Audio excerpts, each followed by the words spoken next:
I represented myself in court. My husband and his mistress laughed. "You can't afford a lawyer, how pathetic." Everyone agreed, until the judge turned to his lawyer and said, "You don't recognize her?" My husband went pale. "My name is Cassidy, and I am 33 years old.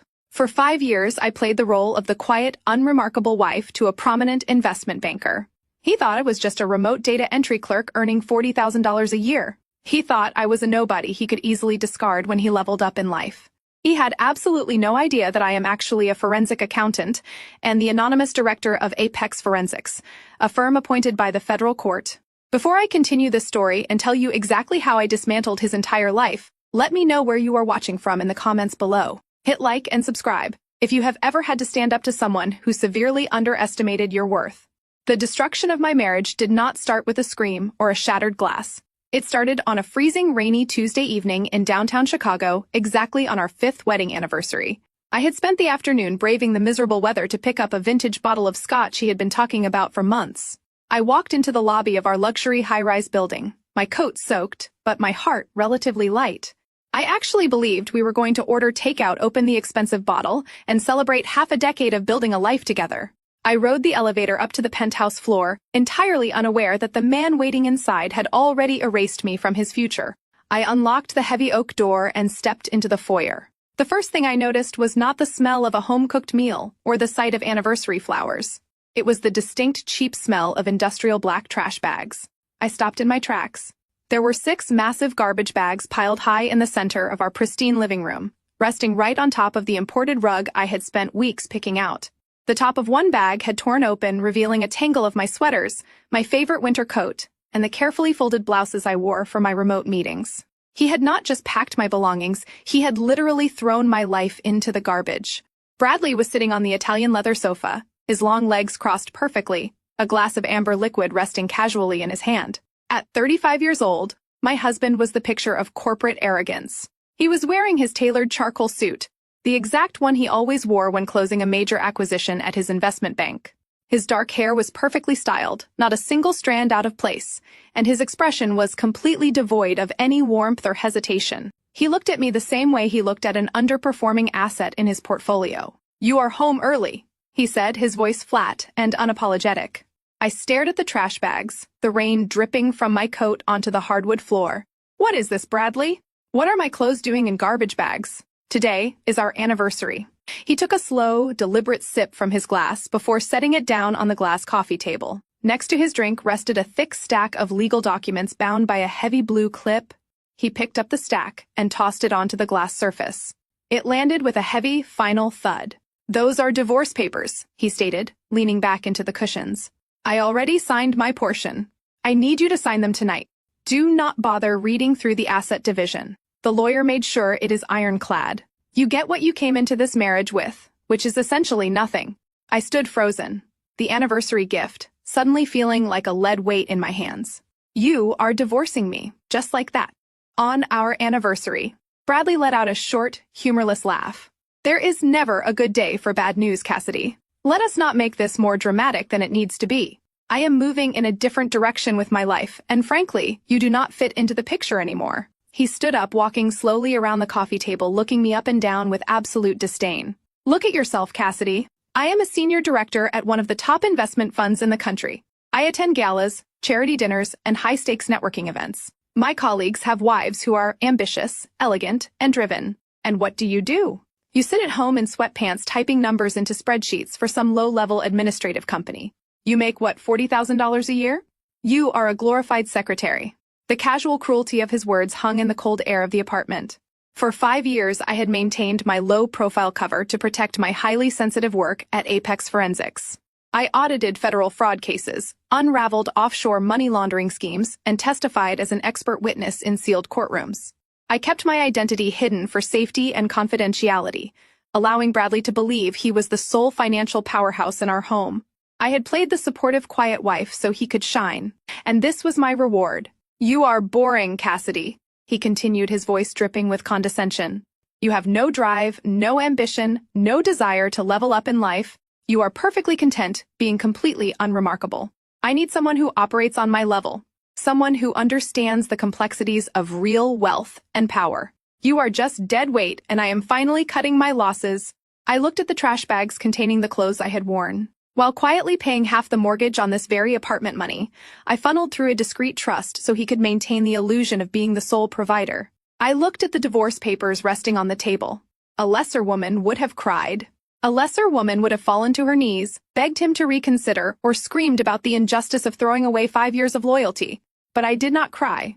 My analytical mind, the same mind that hunted down white-collar criminals for the federal government, instantly detached from the emotional betrayal and shifted into total survival mode. He thought I was an uneducated, unremarkable data entry clerk who would just quietly sign away her rights and vanish into the night. He thought I lacked the resources to fight him. He was relying on my supposed poverty to bully me into a swift, uncontested exit. "I need you out by midnight," Bradley added, checking his luxury watch as if I were a late appointment. He was eager to dismiss. "The bags are packed. Leave your keys on the counter. I have an early meeting tomorrow, and I do not want to wake up to your tears. Just sign the papers, take your garbage, and go back to whatever mediocre life you came from." I looked him dead in the eyes, my expression a completely blank slate. I did not raise my voice. I did not show him a single ounce of the rage boiling just beneath my skin. I simply nodded, turned on my heel, and walked out the door, leaving the anniversary gift sitting on the entry table. He had no idea that by kicking me out, he had just invited the most ruthless financial investigator in the country to completely dismantle his entire existence. Before I could even process the absolute audacity of his demand, the soft rhythmic sound of bare feet descending the hardwood spiral staircase broke the silence of the room. I shifted my gaze past my husband. A woman was walking down the steps, trailing her hand along the glass railing with the casual entitlement of someone who already believed she owned the place. She was young, maybe 27, with sleek blonde hair perfectly blown out and a manicured appearance that screamed expensive maintenance. But it was not her youth or her striking features that caught my attention. It was what she was wearing. She was wrapped in my ivory silk robe. Not just any robe, but a custom piece I had commissioned from a boutique in Milan during a solo business trip I had claimed was just a boring data entry seminar. The silk pooled around her ankles as she stepped off the last stair and glided across the living room to stand directly beside Bradley. She slipped her arm through his, resting her head against his tailored shoulder, looking at me with an expression of pure, unadulterated pity. Bradley did not flinch. He did not look ashamed or apologetic. He simply wrapped his arm around her waist, pulling her closer. "This is Vanessa." He stated his tone as casual as if he were introducing a new colleague at a networking event. "She is a corporate attorney at Cole & Partners. We have been seeing each other for the past 8 months. Vanessa understands the pressures of my industry. She operates in the same circles I do. She is exactly the kind of partner I need by my side as I transition to the next phase of my career." Vanessa offered a tight, patronizing smile. She looked at the trash bags piled on the floor, then back at my wet coat. "I know this must be difficult for you to process, Cassidy," she said, her voice dripping with a sickly sweet condescension. "But you have to be realistic about this situation. Bradley and I are building a future together. A future that requires a certain standard of living and a certain caliber of social standing. You and he are simply incompatible." I stared at her, my face completely impassive. I watched the way she adjusted the lapels of my silk robe. I filed away her name, her age, and her law firm in my mind.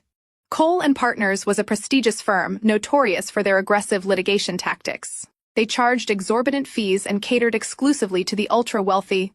A junior attorney like Vanessa would be arrogant, hungry for partnership, and dangerously overconfident. "I think you should just sign the papers tonight and leave quietly," Vanessa continued, stepping slightly forward. "Bradley has been more than generous by packing your things for you. Do not make this a messy legal battle. I have seen women in your position try to fight back, and it always ends poorly for them. Do not bother wasting your energy trying to find a lawyer." She let out a soft, mocking laugh, glancing up at Bradley before turning her sharp eyes back to me. "My hourly consulting fee at the firm equals your entire monthly salary typing on a keyboard. You make what, barely $40,000 a year. A decent divorce attorney will demand a retainer of at least $20,000 just to open your file. You cannot afford to fight us. You cannot even afford to walk into the lobby of a reputable law firm. Just accept that you are out of your depth and walk away." The sheer arrogance of her statement was almost comical.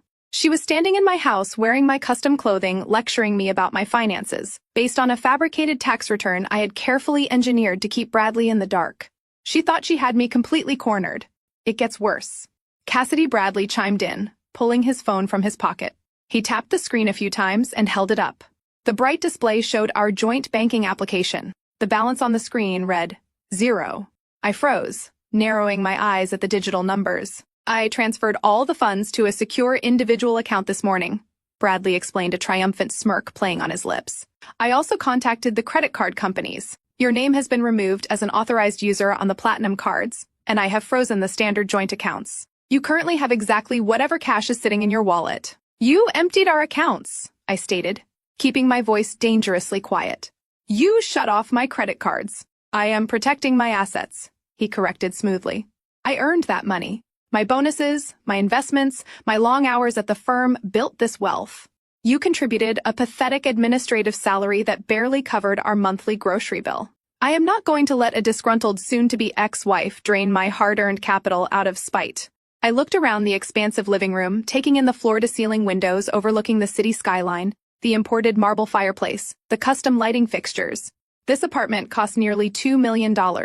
What about the house? I asked, my voice steady. I paid half the down payment when we bought this place 5 years ago. I wired $80,000 from my personal savings. You cannot just throw me out of a property I have equity in. Vanessa actually chuckled, shaking her head as if I were a slow child, failing to grasp a basic math concept. Oh, Cassidy, you really do not understand how the world works, do you? Bradley smirked, slipping his phone back into his pocket. We used your $80,000, yes? But do you remember the mountain of paperwork we signed at the closing? You were so overwhelmed by the legal jargon that you just signed wherever the broker pointed. I had my personal attorney draft a secondary agreement. Your contribution was legally categorized as a gift toward the purchase, not an equity stake. The deed to this penthouse is solely in my name. The mortgage is solely in my name. You have zero legal claim to this property. I stared at him, letting the silence stretch. I knew exactly what paperwork I had signed 5 years ago. I knew every loophole, every clause, and every hidden liability in that contract. I had allowed him to put the deed in his name to shield the asset from potential federal scrutiny related to my undercover audits. He thought he had outsmarted me with a basic real estate maneuver. He had no idea that by claiming sole ownership of the property, he was also claiming sole liability for the massive undeclared tax liens I had quietly attached to it through a shell company. But I needed him to believe he had won. I needed him to feel invincible. So you are throwing me out into the rain, I said, making my voice tremble just slightly. I lowered my gaze to the floor, perfectly executing the role of a defeated, broken woman. I have no money, no credit cards, and nowhere to go. You want me to sleep on the street? You can call one of your little data entry friends and crash on their sofa, Bradley said coldly. Or check into a cheap motel with whatever cash you have left. I frankly do not care where you go, Cassidy. I just want you out of my space. Vanessa is moving her things in tomorrow morning, and I want this apartment cleared of your presence tonight. He picked up the heavy blue folder containing the divorce papers and shoved them toward my chest. Take these with you. Read them. Sign them. Now take your trash bags and get out. I took the heavy blue folder from his outstretched hand. The paper felt thick and expensive, exactly what I would expect from a pretentious firm like Cole and Partners. I did not throw it back at him. I did not scream obscenities or demand half of the furniture we had picked out together. I simply tightened my grip on the folder, keeping my face a mask of absolute submission. I turned away from the two of them and walked over to the pile of industrial black trash bags. I ignored the torn ones, spilling my silk blouses onto the hardwood floor. Instead, I reached behind the chaotic pile and grabbed the single, unassuming black suitcase I kept packed for emergencies. It contained everything I actually cared about. My encrypted hard drives, my secure identification tokens, and the backup credentials for my federal clearances. Bradley thought it was just a bag of old winter coats. I gripped the handle, pulled up the hood of my rain jacket, and walked toward the front door without looking back. I heard Vanessa let out a soft sigh of relief, followed by the clinking of Bradley pouring another glass of scotch to celebrate his easy victory. I stepped out into the hallway and pulled the heavy oak door shut behind me. The latch clicked, sealing them inside their temporary illusion of power. The moment the elevator doors slid shut, hiding me from the penthouse floor, my posture completely transformed. The slumped, defeated slump of my shoulders vanished instantly. I stood up straight, rolling my neck to release the physical tension of playing the pathetic victim for the last 30 minutes. The elevator plummeted toward the ground floor, and a cold, razor-sharp focus settled over my mind. Bradley Reed truly thought he had just executed a flawless asset protection strategy. He thought he had outmaneuvered a basic administrative assistant. He had absolutely no idea that he had just handed a loaded weapon to a forensic accountant who routinely dismantled multi-million-dollar corporate fraud rings before her morning coffee. I stepped out of the luxury high-rise building and into the freezing Chicago rain. The icy water lashed against my face, but the biting cold only made me feel more awake, more alive than I had felt in months. For 5 years, I had suffocated my true personality to play the role of the docile wife. I had nodded along to his arrogant financial lectures, pretending I did not understand the basic tax evasion loopholes he bragged about using for his clients. I walked past the line of waiting cabs, pulling my suitcase down the wet, dimly lit pavement. I did not care that my shoes were soaked or that my hair was clinging to my face. I walked with purpose until I reached the shadow of an adjacent parking garage entirely shielded from the street cameras and the prying eyes of the building concierge. I stopped under the concrete overhang and knelt beside my suitcase. I quickly unzipped the hidden reinforced lining at the bottom. I bypassed the standard compartments and reached into a signal-blocking pouch, pulling out a solid black, heavily encrypted smartphone. It was a device issued directly by my security division at Apex Forensics, completely untraceable and entirely off the grid. Bradley did not even know this phone existed. He thought he had disabled my only connection to the outside world when he cut off my primary cell service and froze my bank accounts an hour ago. I pressed my thumb to the biometric scanner and rapidly typed in a complex 16-digit alphanumeric passcode.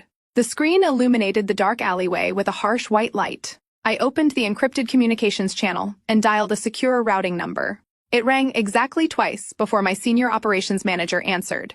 His name was Cameron, and he was sitting in our secure data facility on the top floor of the financial district, surrounded by the best financial analysts in the country. "Good evening," Director Cameron said, his voice crisp and strictly professional over the encrypted line. "Are you secure?" "I am entirely secure," I replied, my voice cutting sharply through the sound of the pouring rain. "I need you to initiate a Level 4 forensic audit protocol immediately. Target is Bradley Reed." Cameron did not hesitate or ask unnecessary questions. "Understood. What are the specific parameters for the sweep?" I watched the rain wash over the dark pavement, a cold smile finally breaking across my face. "Sweep every single transaction Bradley Reed has made over the past 5 years. Dig into the hidden offshore accounts he manages. Track every single wire transfer he pushed through the Cayman Islands and pull the metadata on his encrypted corporate emails. I want his offshore tax evasion strategies mapped out. I want his corporate embezzlement footprints traced. I want every dirty financial secret he thinks he has buried brought to the surface. I want his entire financial existence dissected down to the last penny." Cameron audibly typed across his mechanical keyboard, the rapid clicking echoing through the phone speaker. "The firewall bypass is initiating now, Director. We are accessing the banking mainframes using our federal oversight authorization. We will have the preliminary data mapped and categorized by morning. Do we notify the Federal Oversight Committee regarding his ties to the investment fund?" "Not yet," I instructed smoothly, keeping my voice perfectly level. "We gather the ammunition first. I want a complete financial autopsy before we bring the hammer down. Bradley just signed a document claiming all assets as his own to keep them away from me. He thinks he is protecting his wealth, but he just legally claimed sole responsibility for millions of dollars in undeclared offshore funds. He tied the noose around his own neck. Let him think he holds all the cards. Let him get incredibly comfortable in his arrogance. The game begins now." I ended the call and slipped the ghost phone back into my pocket. The rain continued to pour down on the Chicago streets, washing away the last remaining traces of the naive, subservient wife I had pretended to be. I hailed a passing black car, giving the driver the address to my secure corporate loft downtown, a property Bradley knew absolutely nothing about. I leaned back against the leather seats of the car, watching the city lights blur through the rain-streaked window. My mind was already calculating the next phases of the operation. Bradley had made a fatal error by introducing Vanessa tonight. She was a junior attorney at Cole & Partners, a firm that prided itself on defending wealthy clients with aggressive, often unethical tactics. By bringing her into our apartment and flaunting her as his new partner, he had inadvertently given me the exact connection I needed. Vanessa was not just his mistress. She was his legal shield, helping him route dirty money through shell companies, under the guise of attorney-client privilege. She thought she was untouchable because of her law degree.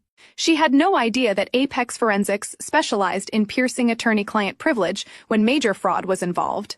They were both so blinded by their own narcissism that they could not see the massive trap they were walking into. I closed the blue folder and rested it on my lap. Tomorrow, I would start playing the role of the desperate, abandoned woman. I would let them push me into a corner. I would let his family mock my apparent poverty. I would let them all dig their graves a little deeper, because when the time came to finally reveal exactly who they were dealing with, I wanted them to have absolutely no way out. 4 days passed before I was forced to step back into their toxic orbit. I had zero intention of engaging with the Reed family ever again, but Bradley had deliberately retained the one item I actually valued.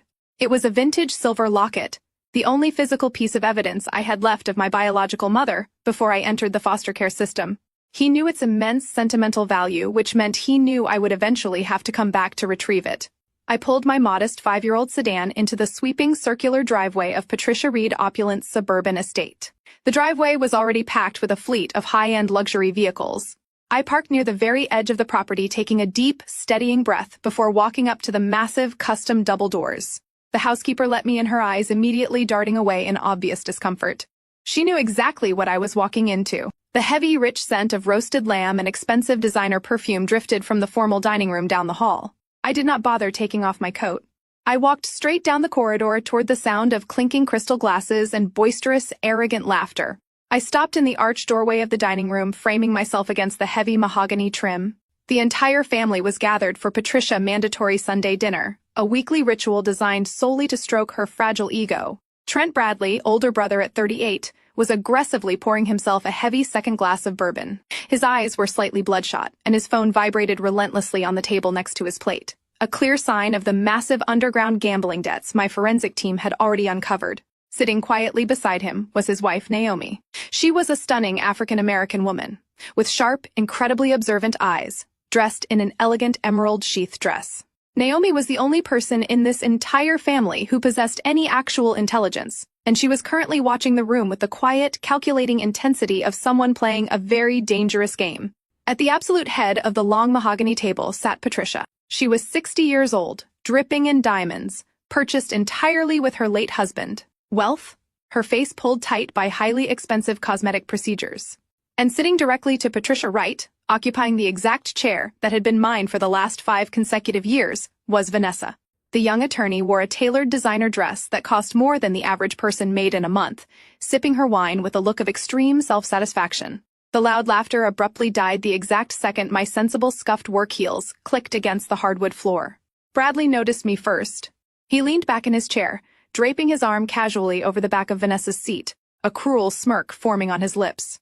Patricia set down her wineglass with a sharp, deliberate clink that echoed across the quiet room. She did not offer me a seat. She did not ask the staff to fetch me a plate. She simply looked at my plain gray cardigan and practical dark trousers with absolute, unfiltered revulsion. "I am only here for the silver locket Bradley kept," I stated, keeping my voice perfectly even and entirely devoid of any emotion. "Give it to me, and I will leave you to your evening." Patricia let out a high, breathy laugh that grated violently against my ears. "Bradley did not invite you here to fetch your cheap little trinkets, Cassidy. I told him to invite you. I wanted you to come here tonight, so you could see exactly what a proper partner for my son looks like before you try to drag out this divorce with any unnecessary greedy demands." She gestured grandly toward Vanessa, who smiled with an infuriatingly false sense of modesty, adjusting her posture to look even more regal. "Vanessa is a rising star in the legal world." Patricia continued, her voice ringing off the vaulted ceilings of the dining room. "She comes from a highly respectable background. She understands corporate law, high finance, and the rigorous, demanding nature of Bradley professional circle. We spent 5 long years trying to polish you, Cassidy, but you cannot force a stray dog to become a show horse." I stood perfectly still, letting her words wash over me. I did not clench my fists. I did not let a single tear form in my eyes. I simply stared at her, cataloging every single insult for the day of reckoning that was rapidly approaching. "You grew up bouncing around foster homes with absolutely nothing." Patricia spat, her tone growing increasingly vicious. "You have no pedigree, no ambition, and no class. You sitting at a desk, typing numbers into a computer all day, brings absolutely zero value to the Reed legacy. You are a charity case we tolerated because Bradley felt sorry for you, but he is a managing director now. He is stepping into the elite tier of society." Patricia leaned forward, her eyes narrowing into cold, unforgiving slits. She slammed her hand flat against the mahogany table. "This family needs a brilliant lawyer, not some lowly admin girl." A thick, heavy silence settled over the dining room. Bradley took a slow sip of his wine, clearly relishing the verbal execution his mother was delivering. Trent snickered quietly into his bourbon glass, shaking his head at my apparent pathetic state. Vanessa looked at me with an expression of overwhelming triumph, believing she had secured her place in their wealthy dynasty. They all thought they had completely broken me. They thought bringing up my painful childhood in the foster care system would shatter my confidence and force me to run away in tears. They wanted to remind me of my lowly place in their fabricated social hierarchy. But I was not looking at Patricia, and I was not looking at Bradley. My eyes briefly flicked over to Naomi. The beautiful, sharp-minded woman had not touched her food.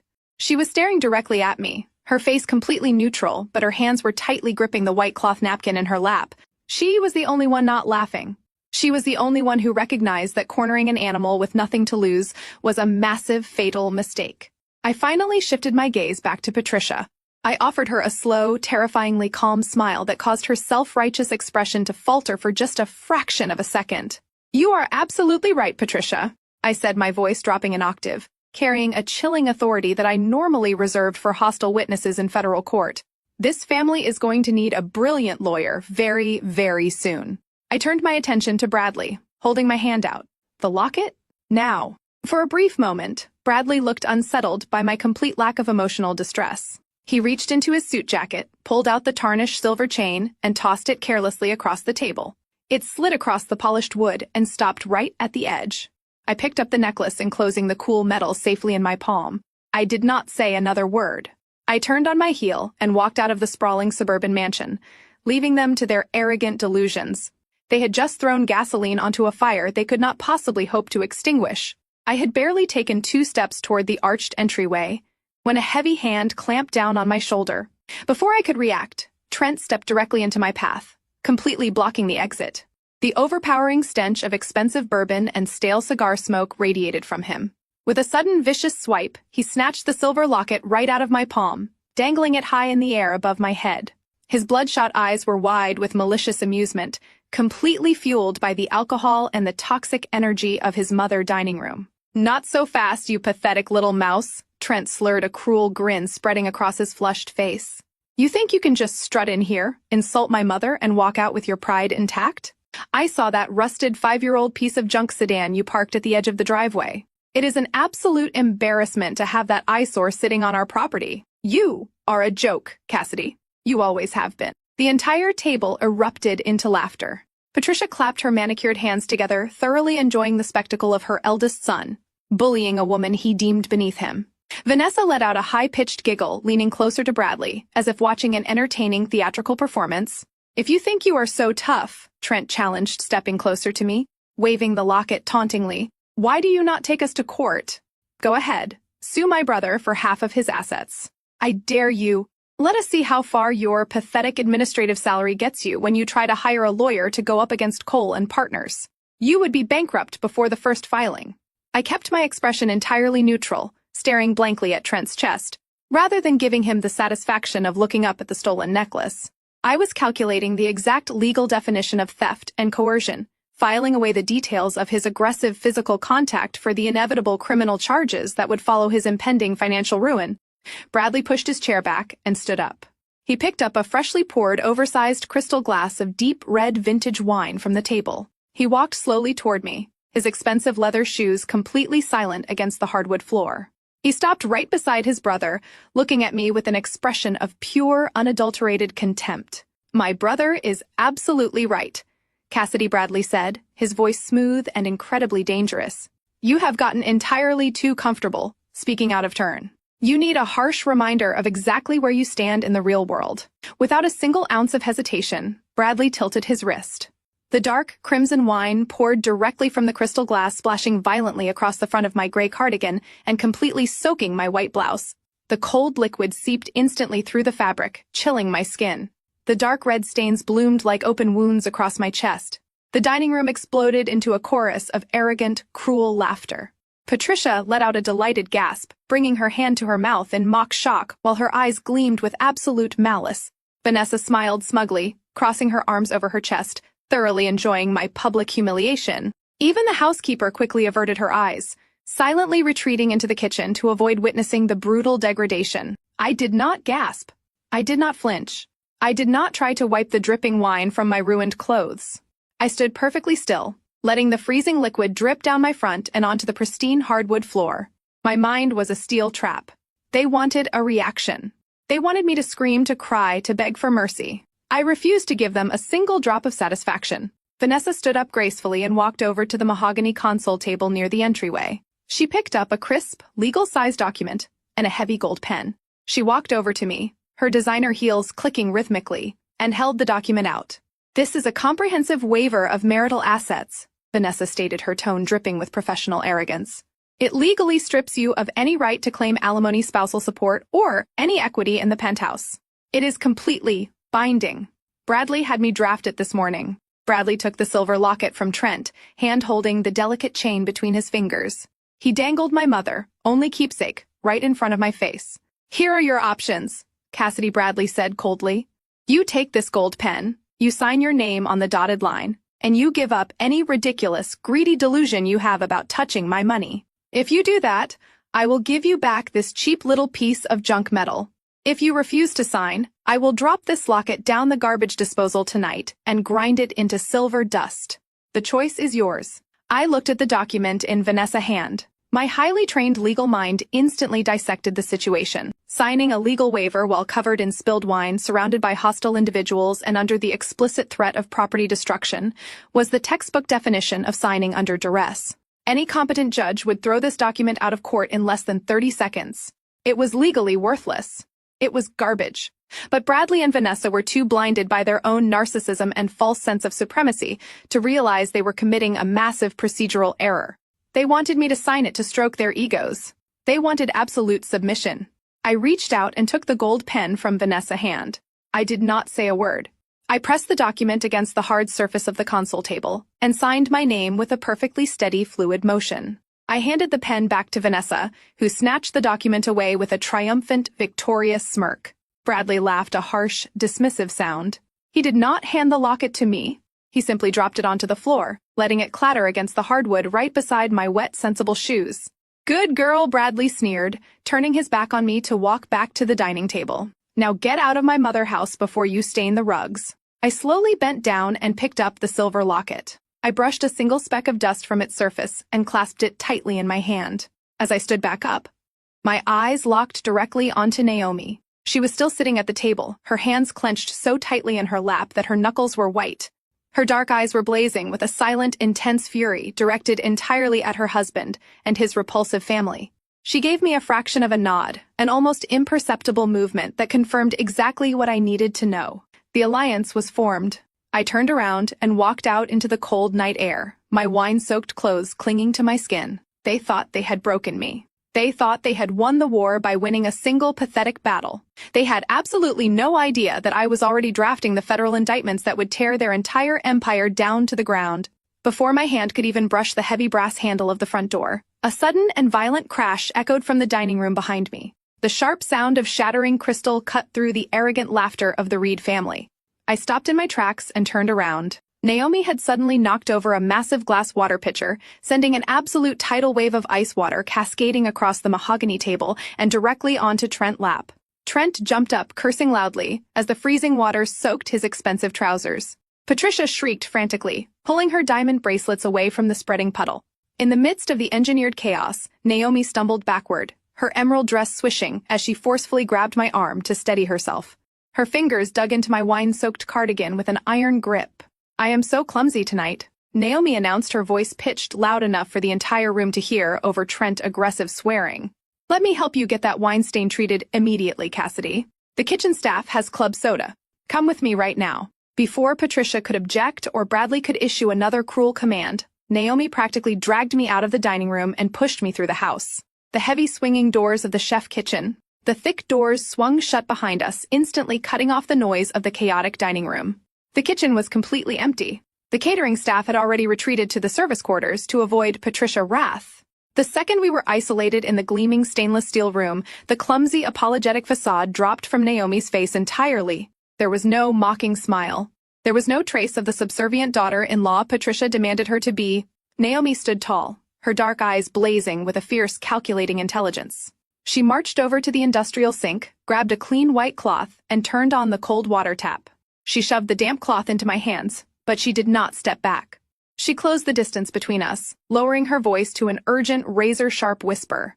"I know you just signed that garbage waiver to get your mother necklace back," Naomi said, her tone dead serious. "But you need to listen to me very carefully right now. Do not sign a single legal document in front of a real judge. Do not let them bully you into a quick settlement." I looked at her, maintaining my neutral expression, but my forensic mind was instantly on high alert.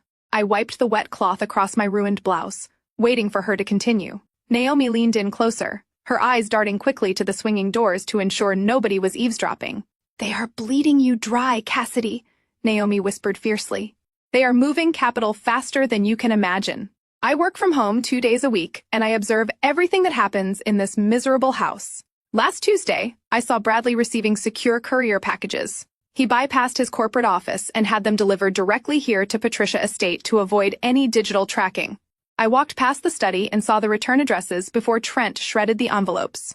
They were heavily sealed documents from the Cayman Islands. My heart executed a slow, deliberate beat. The Cayman Islands, the absolute holy grail of offshore tax evasion and corporate money laundering. I had already instructed my team at Apex Forensics to look into his international routing numbers, but having physical confirmation of courier deliveries to his mother's suburban address was a massive operational breakthrough. It meant Bradley was arrogant enough to bring physical paper trails into his personal life. They are hiding major assets. Naomi continued, her voice tight with suppressed rage. Bradley and Vanessa are setting up offshore shell companies. Trent is helping them route the paperwork because he owes massive debts to underground bookies. They are structuring an entire financial labyrinth to force you out of this marriage completely empty-handed. They want you to walk away with nothing while they sit on millions. I kept my face perfectly still, absorbing the tactical intelligence she was handing me. Naomi was a brilliant woman. She was a former human resources executive who had given up her career to marry Trent only to realize she had married into a family of absolute sociopaths. She was trapped in the same gilded cage I had just been thrown out of, but she was entirely awake to their corruption. "Why are you telling me this?" I asked, my voice barely above a breath. "You are married to his brother. If they go down for offshore fraud, Trent goes down with them." Naomi let out a bitter, humorless scoff. "Trent is already draining my personal savings to cover his gambling losses. He thinks I do not notice the missing funds. This family is a toxic, rotting, sinking ship. Cassidy. They view anyone who is not a blood relative as a disposable asset. They treat you like garbage because of your background, and they treat me like a silent accessory. I refuse to go down with them.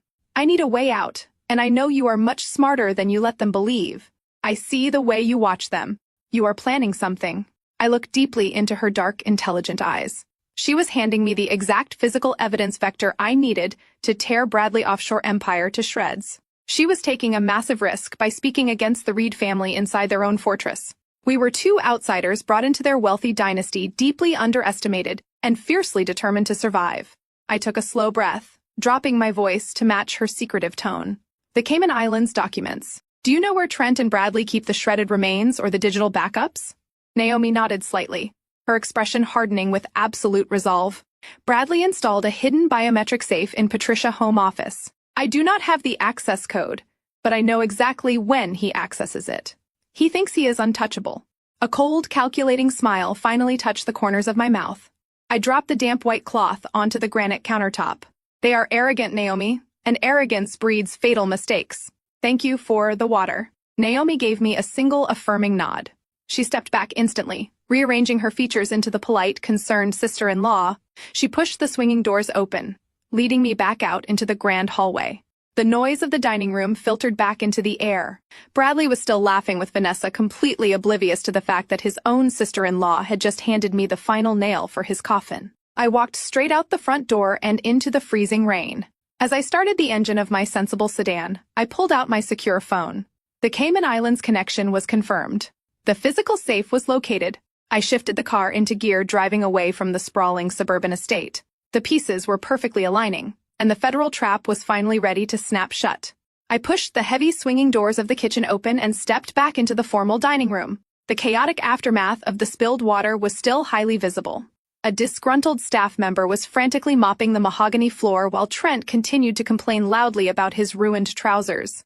Patricia was fanning herself with a linen napkin, her face flushed with intense irritation. Bradley and Vanessa were whispering to each other, their heads bent close together in a sickening display of manufactured intimacy. They looked up the exact second I entered the room, their expressions instantly hardening back into that familiar arrogant condescension.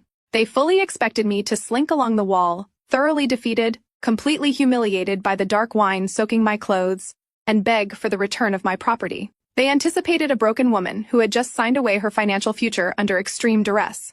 I did not break my stride. I walked directly toward the head of the table, my sensible scuffed shoes stepping right over the damp, expensive rugs without a single ounce of hesitation.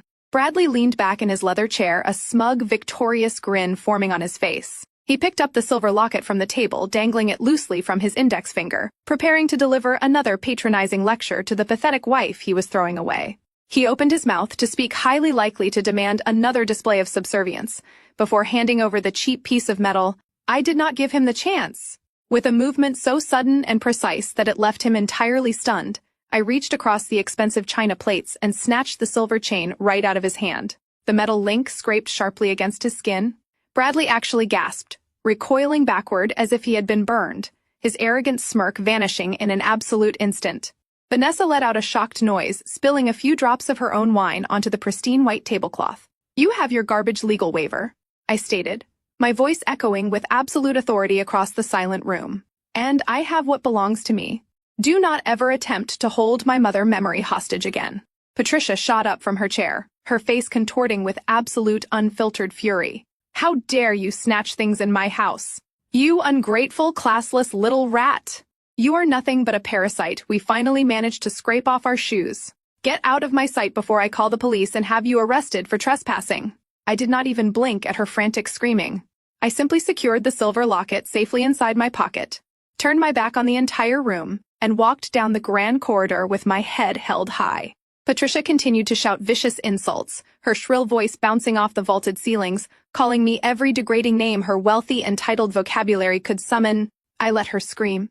Her anger was nothing but the desperate noise of a woman who had no idea her entire fraudulent empire was about to burn to the ground.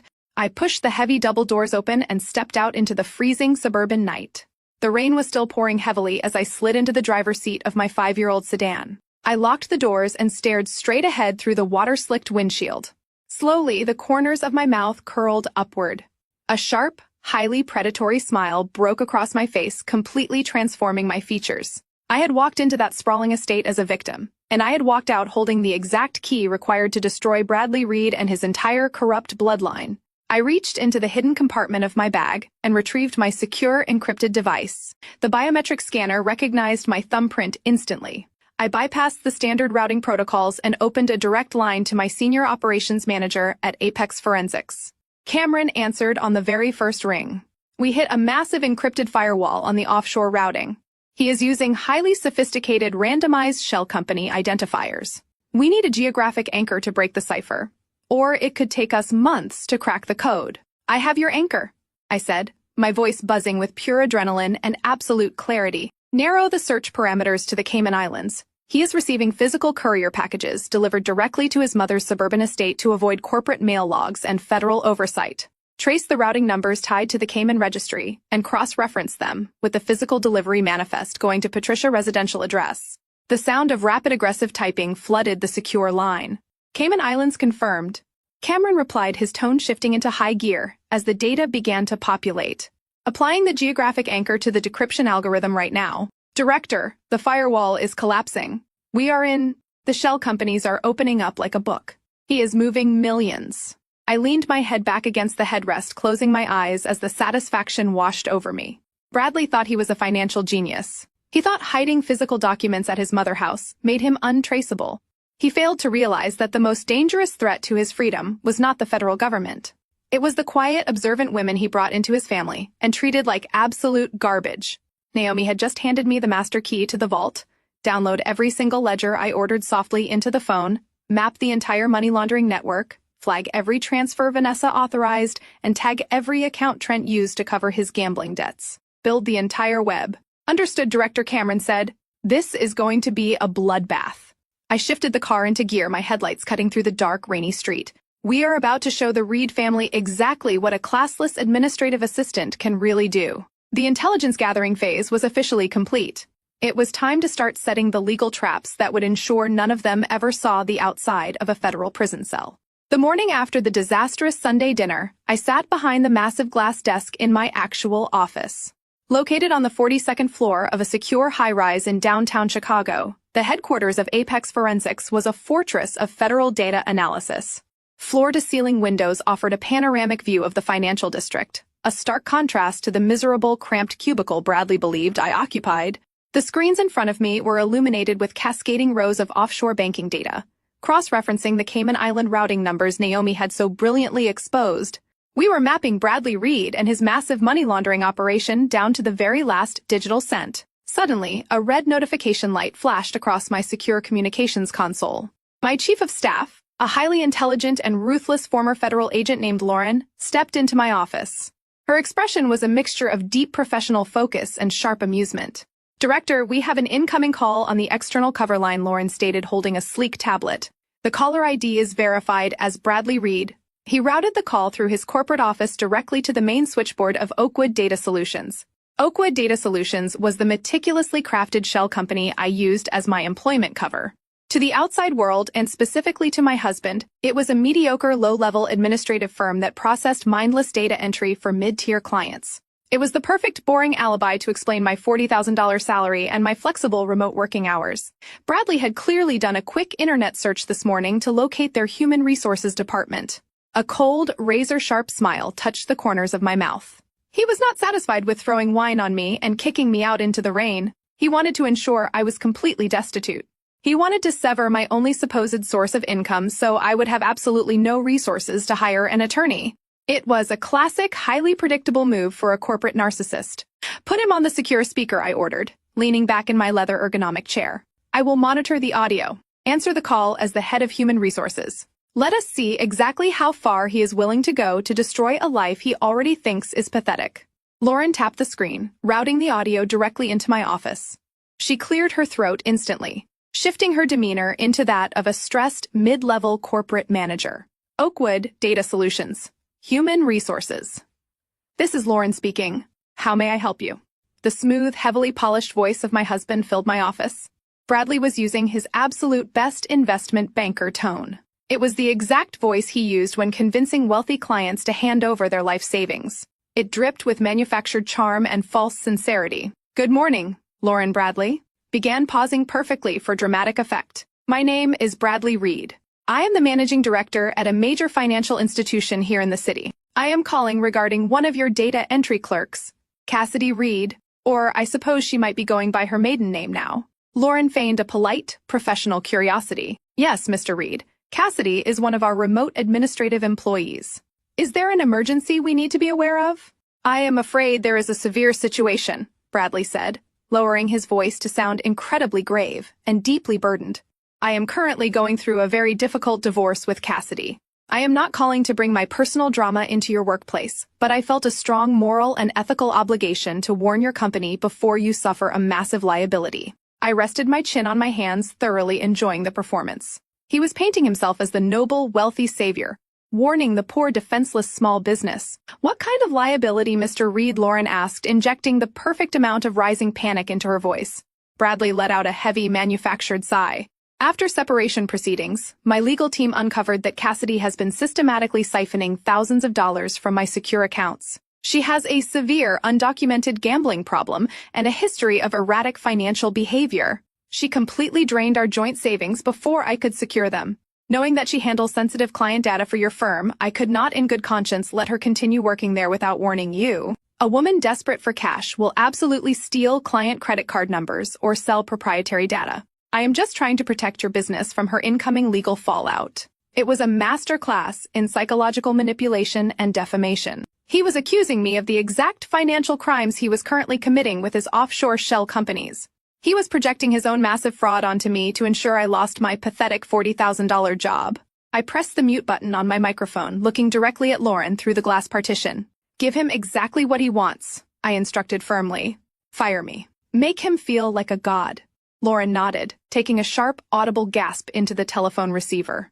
Oh my God, Mr. Reed, this is a severe violation of our corporate security protocols. We cannot have an active liability like this handling our data entry batches. I am absolutely horrified, but I am so incredibly grateful you took the time out of your busy schedule to alert us. We have strict zero-tolerance policies for financial misconduct. I know it is a difficult decision, Bradley replied smoothly, masking the immense greedy satisfaction in his tone. But you have to protect your assets. She is highly unstable. I will process her immediate termination today, Lauren promised, sounding entirely frantic. We will lock her out of our remote servers within the hour. Thank you again, Mr. Reed. You likely just saved our company from a major disaster. You are very welcome, Lauren. Have a good day, Bradley said, and the line clicked dead. The secure speaker beeped twice. The quiet hum of the climate control system filled my office. Lauren looked at me through the glass, a sharp, brilliant smile breaking across her face. My entire forensic team, who had been monitoring the internal feed, let out a collective icy laugh. Bradley Reed had just successfully bullied a fake human resources manager into firing his wife from a job that did not actually exist. He felt entirely invincible. He thought he had completely isolated me, stripped me of my only income, and guaranteed my absolute ruin. 10 minutes later, the burner phone sitting on my desk vibrated violently. The screen lit up with a new text message. It was from Bradley. I did not even have to unlock the device to read the notification banner displaying his cruel, arrogant words. Just heard the tragic news about your little data entry job, the message read.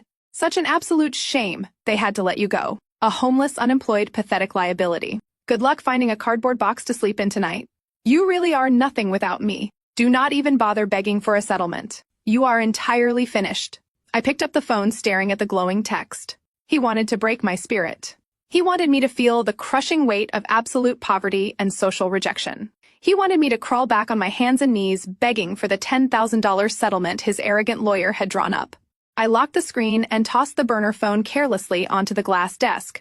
I did not reply. Silence was always the most terrifying weapon against a narcissist. I turned my attention back to the massive digital displays illuminating my office. The offshore routing numbers from the Cayman Islands were finally finalizing their decryption sequences. The names he used to launder millions of dollars were popping up on my screen, complete with digital signatures and time-stamped wire transfers. Bradley thought he had just destroyed my life.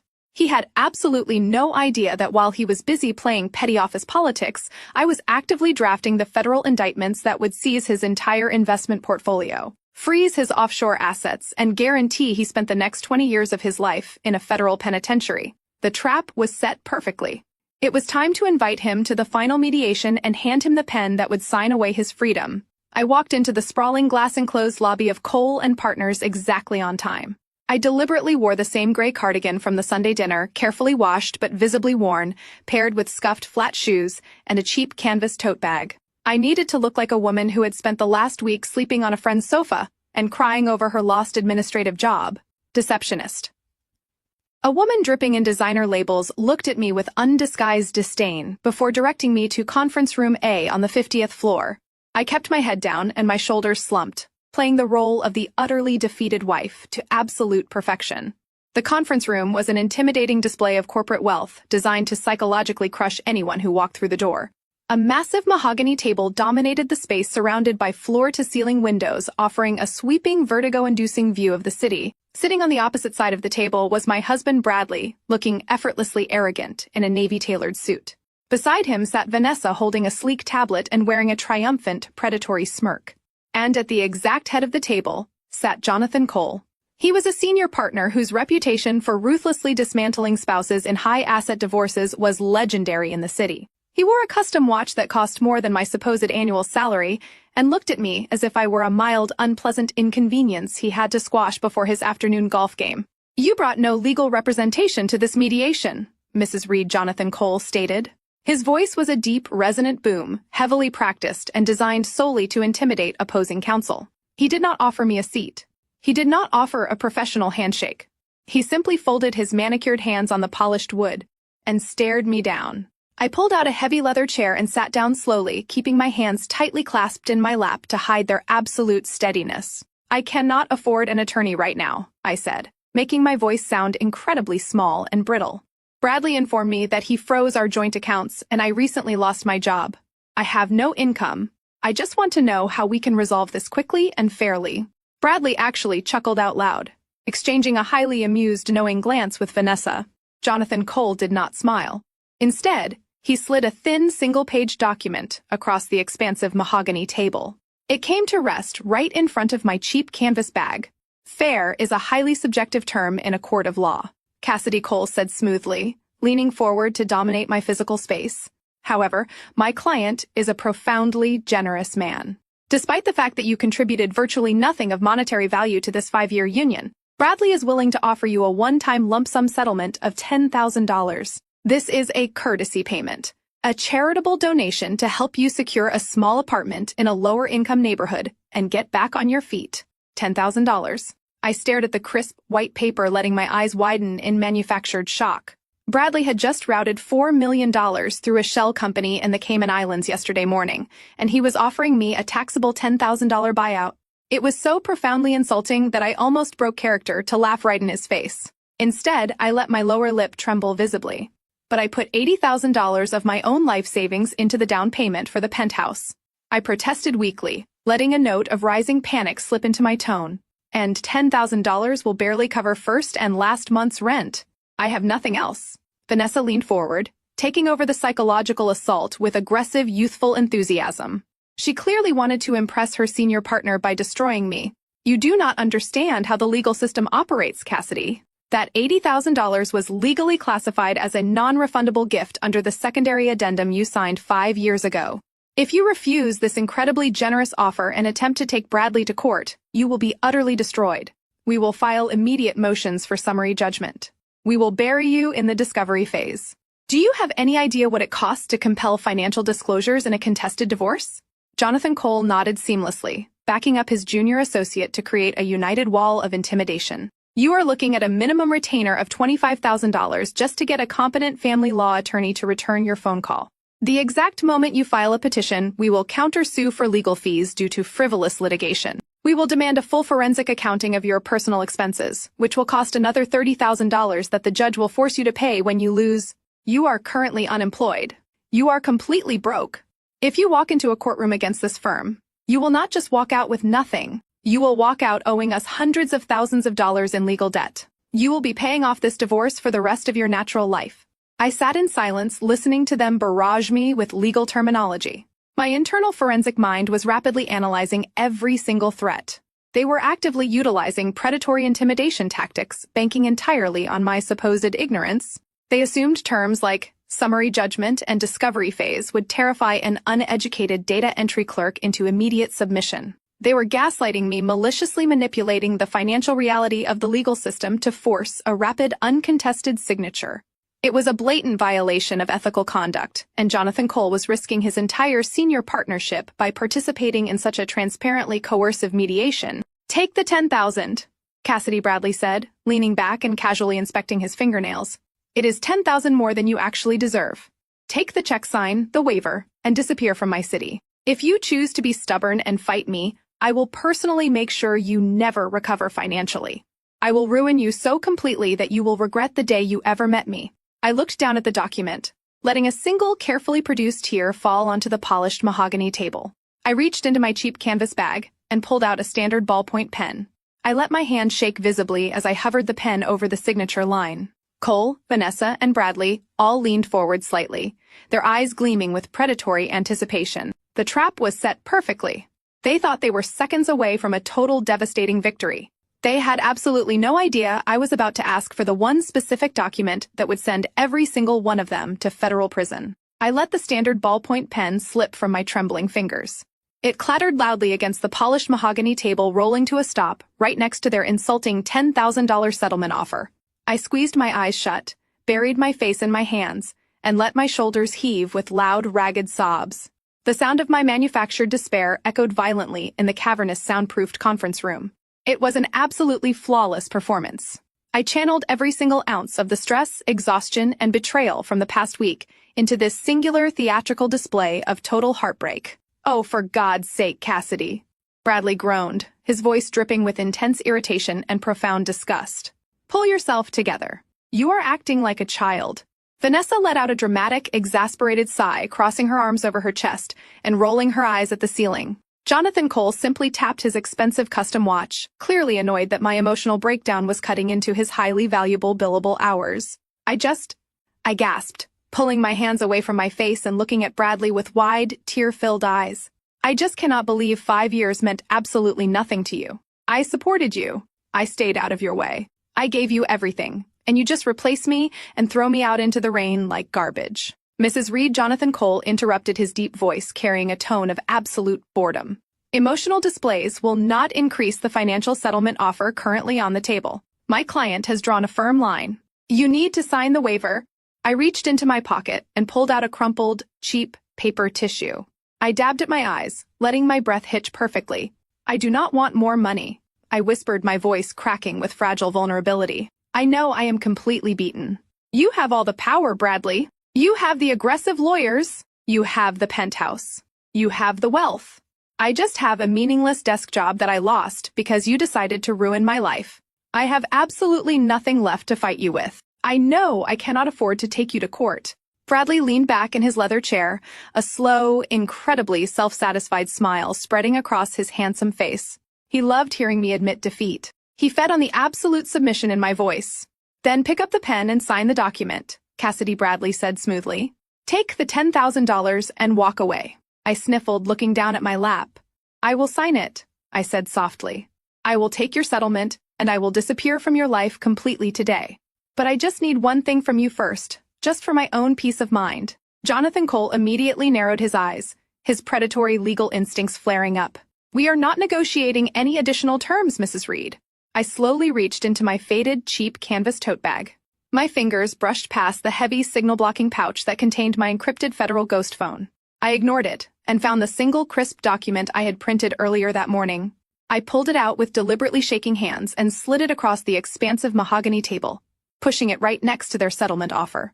It was a standard boilerplate affidavit of financial disclosure. I had intentionally printed it on cheap, low-grade copy paper, making it look exactly like a generic form a desperate, uneducated woman would download for free from a public library computer. What is this trash? Vanessa demanded, leaning forward to inspect the paper with pure, unfiltered disdain. It is just a standard disclosure form, I said, wiping another fake tear from my cheek and looking at Bradley with an expression of pathetic desperation. I printed it out this morning. I just need emotional closure, Bradley. I need to know that my entire marriage was not a complete financial lie. I just need you to sign this swearing under oath that you have not hidden any other money from me, that you truly only have your corporate salary, the penthouse, the cars, and the joint savings you already emptied. I let my voice drop to a pleading, naive whisper. Just swear to me on paper that there are no secret accounts, no hidden millions tucked away somewhere. If you just sign this proving you are telling the truth about your assets, I will sign your settlement right now. I will take the $10,000, and you will never have to see my face ever again. Jonathan Cole immediately reached out and snatched the paper from the table. He scanned the text with his sharp eyes, his jaw tightening. My client is under absolutely no obligation to sign an arbitrary document provided by an unrepresented opposing party. We will not be signing this, Bradley. But Bradley was not looking at his senior counsel. He was looking directly at me. He saw a broken, pathetic, hysterical woman who simply needed a tiny, completely meaningless concession to surrender her entire life. He saw an incredibly easy way out that avoided months of highly annoying, drawn-out legal paperwork. Let me see it, Jonathan Bradley commanded, extending his hand toward the older lawyer. Bradley, as your retained counsel, I strongly advise against signing any legal document that my firm did not personally draft. Cole warned, his voice low and serious. Bradley arrogantly snatched the paper out of Cole's hand anyway. It is just a generic internet disclosure form, Jonathan Bradley scoffed, glancing carelessly over the cheap paper. She is just being overly emotional and needs a piece of paper to make her feel better about walking away with absolute pocket change. She genuinely thinks I am hoarding some massive secret fortune like a movie villain. He laughed, a cruel, echoing sound that filled the room. Look at her, Jonathan. She is completely broken. If my signature on this useless piece of paper gets her out of my life today, without a lengthy court battle, I am signing it. Vanessa leaned over Bradley's shoulder, peering at the document. She wanted to prove her worth to the senior partner, completely missing the massive federal trap hidden beneath the mundane legal formatting. It is just standard boilerplate language, Vanessa whispered confidently, confirming her boyfriend's arrogant assumption. It just affirms his current declared visible assets. It has no real teeth. It gets her out of our hair today. I kept my head down, staring intently at my lap, biting the inside of my cheek so hard, I tasted metallic copper just to prevent a victorious, predatory smile from breaking through my facade. They were so utterly blinded by their own superiority and classism. They thought I was a naive, heartbroken wife, begging for a scrap of emotional closure. They had absolutely no comprehension of the forensic nightmare they were actively walking into. The affidavit of financial disclosure was not just a piece of paper. It was a legally binding document sworn under penalty of perjury. By signing it, Bradley was legally swearing to the federal government that he possessed no other financial assets. He was deliberately omitting the $4 million actively sitting in his Cayman Island shell companies, the exact accounts my team at Apex Forensics had already mapped and verified. The second he put his signature on that line, it ceased to be a messy civil divorce dispute. It became a highly documented, undeniable federal crime. Bradley picked up the heavy gold pen from the table. I held my breath, playing the role of the shattered victim, while the forensic accountant inside me watched the executioner raise the axe over his own head. Jonathan Cole made one final desperate attempt to assert his authority as senior counsel. He reached his hand across the expansive mahogany table, his heavy gold cufflinks catching the harsh overhead light, trying to physically pull the cheap piece of paper away from his arrogant client. "I am explicitly advising you against this," Bradley Cole warned, his deep voice dropping to a dangerous, rigid register. "You do not sign unverified financial disclosures in a divorce mediation. We have a highly structured legal strategy. Do not deviate from it just to satisfy her emotional demands." Bradley did not even look at his lawyer. He simply pulled the document entirely out of Cole's reach, flattening it onto the table with a sharp, dismissive slap of his hand. Bradley possessed the exact kind of blind, impenetrable arrogance that destroyed empires. He paid Jonathan Cole a massive retainer, which meant he viewed the brilliant litigator not as a trusted advisor but as a highly paid servant. In Bradley's mind, he was the smartest man in every single room he entered. He was an elite investment banker who manipulated global markets. He genuinely believed it was absolutely impossible for a woman who wore scuffed flats and carried a canvas tote bag to outsmart him. Vanessa leaned closer to Bradley, resting her manicured hand lightly on his tailored shoulder. She looked at Jonathan Cole with a thinly veiled expression of defiant superiority. "With all due respect," Vanessa purred, her voice dripping with the reckless overconfidence of a junior attorney desperate to prove her worth. "We are talking about a generic internet printout. It is a completely standard form affirming that Bradley has fully disclosed his domestic checking accounts, his retirement fund, and the penthouse equity. It is legally redundant. If signing this piece of trash gets her to sign the $10,000 settlement right now, we avoid months of discovery and countless billable hours. Let him sign it. It is a strategic win." Cole sat back heavily in his leather chair.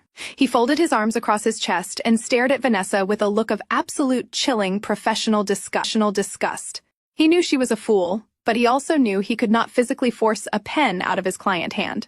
"If you proceed with this against my direct legal counsel," Cole stated coldly, staring directly at Bradley, "I want it explicitly noted for the record that my firm takes zero responsibility for whatever liability this unauthorized document creates." "Noted and ignored," Bradley sneered, picking up the heavy gold pen that rested beside the settlement offer. He looked down at the affidavit of financial disclosure, his eyes scanning the cheap, slightly wrinkled paper. He let out a loud theatrical sigh, shaking his head as if he were indulging a highly irrational toddler. "You really are pathetic," Cassidy Bradley mocked, reading the top lines of the document. "An affidavit of financial disclosure under penalty of perjury. You actually printed a sworn oath. Do you genuinely believe I am hiding some massive treasure chest from you? Do you think I have millions of dollars buried in the backyard or locked away in some offshore tax haven?" He laughed again, a cruel echoing sound that bounced off the glass walls of the conference room. Vanessa joined in her high-pitched giggle, grating against the quiet tension of the room. They were openly laughing at the exact reality of their criminal enterprise. They were making a joke out of the $4 million, actively sitting in their Cayman Islands shell companies. They were laughing right in the face of the federal investigator, who had already mapped every single one of their illicit wire transfers. I kept my head bowed, my shoulders shaking in a perfectly manufactured display of quiet, defeated weeping. "I just need to know the truth," I whispered, letting my voice crack with fragile desperation. "I just need you to swear to it." "Fine," Bradley declared, uncapping the gold pen with a sharp, definitive click. "I swear to you, Cassidy. I swear to the courts. I swear to whoever you want. I possess absolutely zero undisclosed financial assets. My wealth is entirely visible and thoroughly documented. I have nothing to hide from you." He brought the pen down to the paper, I watched from beneath my eyelashes as the dark ink bled into the cheap fiber of the page. Bradley filled out the asset declaration boxes with aggressive sweeping strokes, drawing bold lines through the sections asking for international holdings, corporate equity, and offshore trusts. He was intentionally legally declaring those assets did not exist. He reached the bottom of the page and signed his name with a massive, arrogant flourish. Vanessa, wanting to cement her role as the victorious legal mastermind of the day, reached into her designer briefcase. She pulled out her official state notary stamp. "Since this requires a sworn oath, let me make it official for you, Cassidy," Vanessa said sweetly, pressing the heavy stamp down next to Bradley's signature and signing her own name as the acting officer of the court. "We want to make sure you have your precious emotional closure." The heavy thud of the notary stamp hitting the table was the loudest sound in the entire world. It was the sound of a steel trap slamming completely shut. Bradley pushed the signed notarized affidavit across the mahogany table. It stood perfectly to a stop right in front of me. "There you go," he said, tossing the gold pen carelessly next to it. "You have my sworn oath. I am entirely broke beyond what you already know. Now wipe your tears. Pick up that pen and sign my settlement." I stared at the document. Bradley's signature was bold and clear. Vanessa Notary's seal was perfectly legible. I slowly reached out and placed my hand flat over the paper. The transformation was absolute and instantaneous. I stopped crying. My shoulders stopped shaking. The fragile, broken posture I had maintained for the last hour vanished completely. I sat up perfectly straight, rolling my shoulders back and lifting my chin. I reached up and smoothly wiped the fake tears from my cheeks, my expression shifting from pathetic despair to a mask of freezing, terrifying authority. The temperature in the room seemed to drop 10 degrees. Bradley's arrogant smile faltered, his brow furrowing in sudden, sharp confusion as he watched the shattered woman he thought he knew evaporate before his eyes. Vanessa slowly lowered her hands, a flicker of genuine unease crossing her polished features. Even Jonathan Cole sat up straighter, his predatory instincts flaring wildly as he registered the severe, calculating intelligence radiating from my posture. I picked up the gold pen. I pulled their $10,000 settlement offer toward me and signed my name on the dotted line with a quick, clinical efficiency. I pushed their document back across the table, maintaining absolute unwavering eye contact with my husband. Then I carefully folded the affidavit of financial disclosure, the federal perjury conviction he had just hand-delivered to me, and slipped it safely into the inner pocket of my canvas bag. "Thank you for your cooperation, Bradley," I said, my voice entirely devoid of the trembling weakness I had used just moments before. It rang out crisp, sharp, and laced with absolute professional finality. "I appreciate you putting your lies on the federal record." I stood up, pushing my chair back with a smooth, controlled motion. I did not wait for him to respond. I did not look back to see the dawning horror attempting to break through his thick wall of arrogance. I turned and walked out of the glass-enclosed conference room, my footsteps clicking with the precise rhythmic authority of a woman who had just secured everything she needed to burn their entire world to ash. The elevator door slid open with a soft metallic chime revealing the top floor of the Central Financial Tower. I stepped out of the glass car and into the true headquarters of Apex Forensics. The air up here was completely different from the suffocating, pretentious atmosphere of Cole and Partners. There were no mahogany tables designed to intimidate. There were no junior associates strutting around with false bravado. There was only the low, constant hum of heavy servers and the sharp, focused energy of the best financial investigators in the country. I swiped my secure identification badge at the reinforced glass doors. They parted, silently granting me access to the nerve center of federal financial oversight. I walked past rows of analysts who were deeply engrossed in complex data mapping. They did not look up. They did not care that I was wearing a cheap gray cardigan and scuffed flats. In this fortress, I was not a disposable administrative assistant or a pathetic, discarded wife. I was the apex predator of the financial ecosystem. I bypassed my private office and headed straight for the main situation room. The entire back wall of the room was a massive, seamless digital display currently illuminating the darkened space with sharp blue and red graphics. Standing in front of the massive screen were Lauren and Cameron, my two most trusted senior operatives. They turned around the second I walked into the room. "We have a massive escalation," Director Cameron stated immediately, his eyes practically burning with adrenaline. He tapped a command onto his tablet, and the digital wall shifted, bringing a complex web of financial transactions into sharp focus. Lauren stepped forward, handing me a freshly printed dossier. I took the affidavit of financial disclosure out of my canvas bag and placed it flat on the conference table. The ink of Bradley's signature was completely dry. The gold foil of Vanessa Notary's stamp gleamed under the tactical lighting. He actually signed it. Lauren said, her voice dropping into a tone of absolute disbelief as she stared at the federal perjury trap resting on the table. He swore under oath that he has no offshore assets. He really is that incredibly stupid. His arrogance is his greatest liability. I replied smoothly, pulling up a chair and looking directly at the data wall. Now show me exactly what he just lied about. Tell me what we found in the Cayman Islands. Cameron swiped his hand across his tablet, and a series of offshore holding companies expanded across the digital screen. You told us to look for hidden marital assets. You told us to find the $4 million he siphoned out of your joint portfolio. We found that money within the first hour of bypassing his encrypted firewall. But when we traced the routing numbers attached to the physical courier packages delivered to Patricia's suburban estate, we triggered a massive anomaly. Cameron highlighted a specific cluster of offshore accounts. Bradley is not just hiding his personal wealth from you, Cassidy. He is actively running a highly sophisticated international money laundering syndicate directly through his investment bank. I sat perfectly still. The magnitude of the revelations settled over me like a heavy, freezing blanket. A cheating husband hiding assets in a divorce was a standard everyday civil dispute. An investment banker running a global money laundering syndicate was a major federal crime that carried decades in prison. Walk me through the exact mechanics of the operation. I ordered, my forensic mind immediately shifting into maximum gear. How is he placing the dirty capital? Lauren pulled up a secondary screen detailing corporate wire transfers. He is using a classic layering technique, but with a highly modern legal shield. Bradley wealthy clients have massive amounts of undocumented illicit cash. They need that money cleaned and integrated into the legitimate market, so they hire a specific law firm to represent them for fabricated corporate consulting services.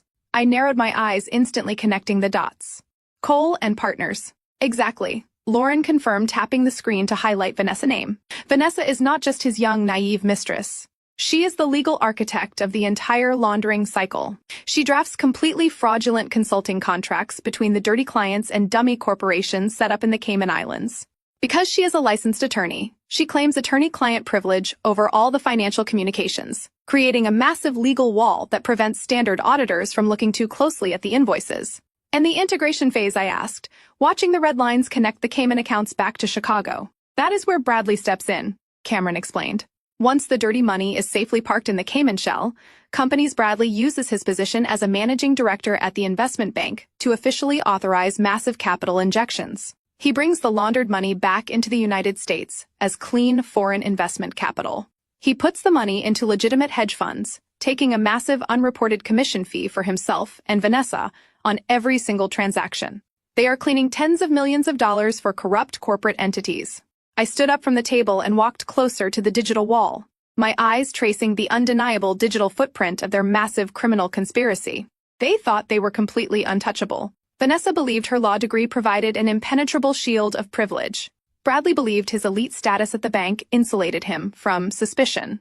They thought they could throw me away like garbage, completely unaware that I had the exact federal authority required to shatter their entire operation. Attorney-client privilege is entirely voided under the crime-fraud exception, I stated coldly, my voice echoing in the quiet situation room. If an attorney actively participates in the commission of a crime, their legal shield completely evaporates. Vanessa just destroyed her entire career. I turned around, looking back at the cheap standard piece of paper resting on the conference table, and Bradley just handed us the final nail for his coffin. By signing that affidavit today, he legally swore to the federal government that he has no connection to those Cayman accounts. When we present the offshore ledgers, proving he controls those exact shell companies, he cannot claim it was a simple accounting error. He committed blatant documented perjury to hide a money laundering syndicate. It elevates the entire case to a federal RICO violation. We have the complete digital trail, Director Cameron said, his expression completely serious. But digital evidence of this magnitude requires physical verification to secure immediate federal arrest warrants without a lengthy grand jury process. We need the encryption keys. We need the physical ledgers he keeps locked away. I crossed my arms over my chest, a slow, predatory smile finally breaking across my face. I thought about the luxurious suburban estate. I thought about the vicious, arrogant woman who had humiliated me at the Sunday dinner table. And then I thought about the brilliant, fiercely observant African-American woman who had deliberately spilled a pitcher of ice water just to hand me the keys to the kingdom. We know exactly where the physical evidence is located, I said smoothly. Bradley keeps a hidden biometric safe inside Patricia's home office. He assumes nobody in that house is smart enough to understand what he is doing. I picked up my secure mobile device from the table. The digital puzzle was solved. Now it was time to execute the physical raid. I needed to get inside that suburban fortress, and I knew exactly who was going to open the door for me. I needed to contact Naomi. I needed to offer her the exact exit strategy she had been desperately waiting for. The meeting took place at a dimly lit high-end botanical cafe on the absolute edge of the city limits, far away from the pretentious downtown spots the Reed family frequented. I arrived 15 minutes early, wearing a sharp, tailored black trench coat that commanded immediate respect. The oversized gray cardigan and the scuffed flats were gone. I was no longer playing the role of the defeated, discarded wife.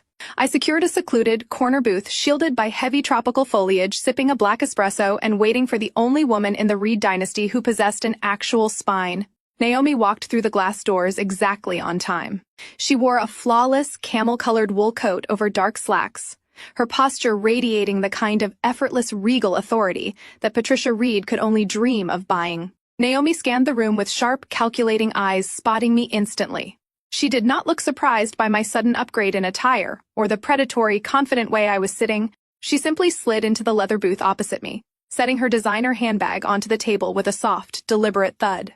"You clean up incredibly well," Cassidy Naomi said smoothly, her dark eyes flashing with a profound, knowing intelligence.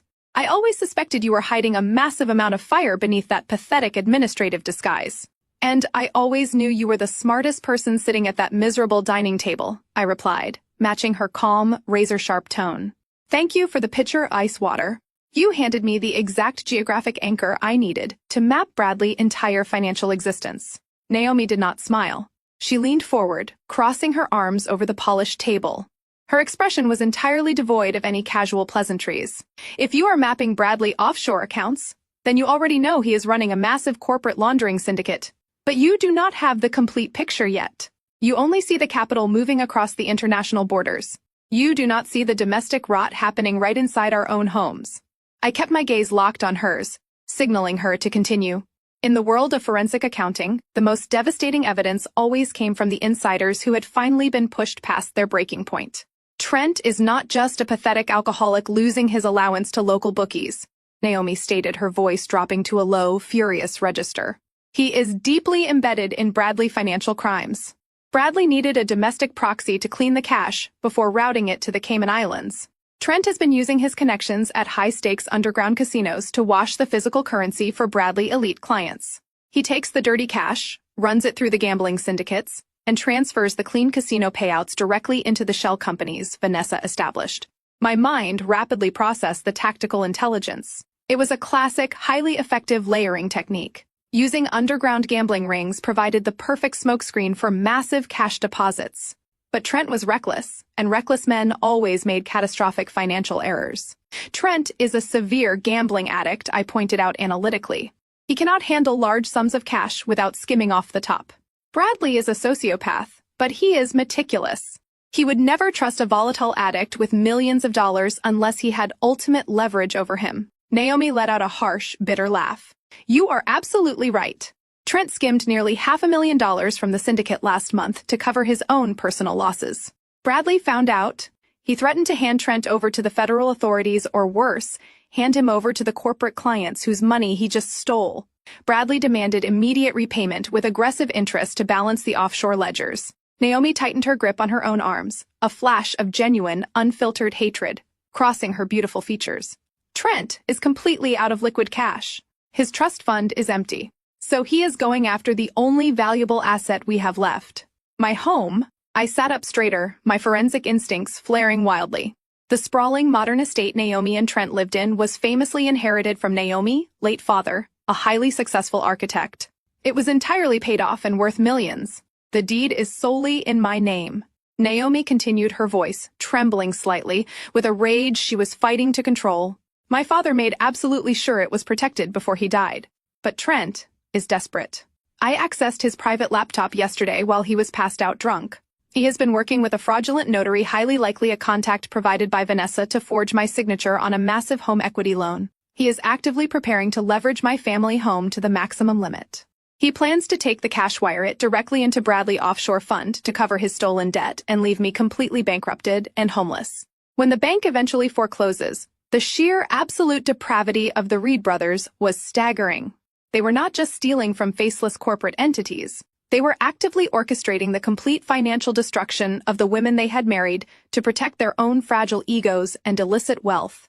When does the loan application process? I asked, my tone shifting into absolute freezing authority. He submitted the forged paperwork to a predatory lending firm. Yesterday morning, Naomi answered, pulling a folded stack of printed emails from her handbag and sliding them across the table. They are expediting the approval. The funds are scheduled to disperse into a joint account in less than 48 hours. Once the cash hits that account, he will wire it to the Cayman Islands and my entire life savings will vanish into thin air. I will not let them take what my father built, Cassidy. I refuse to be collateral damage in their arrogant criminal games. I picked up the printed emails, scanning the forged routing numbers and the fraudulent notary seals. It was a sloppy, desperate execution. Trent was acting out of pure panic, leaving massive digital footprints that my team at Apex Forensics could easily freeze. I looked back at Naomi, completely dropping any remaining pretense of being a helpless victim. They are not going to take a single dime from you, Naomi, I stated, sliding the evidence into my trenchcoat pocket. I am not just an administrative assistant. I direct a federal forensic accounting division. I have the ultimate authority to freeze any domestic bank account suspected of wire fraud within 60 seconds. I will personally lock down that joint account before a single cent is transferred. Trent will be left holding a forged federal loan document with absolutely no way to pay Bradley back. Naomi's eyes widened slightly, a sudden brilliant spark of profound relief and fierce satisfaction illuminating her face. She had taken a massive gamble by trusting me, and she had just hit the absolute jackpot. But I need something from you in return. I continued, leaning closer to the table. I can block the domestic wire transfer, but I need to bring Bradley's entire international empire down simultaneously. I need the physical ledgers. I need the encryption keys stored in Patricia's home office. You said Bradley installed a biometric safe. Naomi nodded, a sharp, predatory smile finally breaking across her face.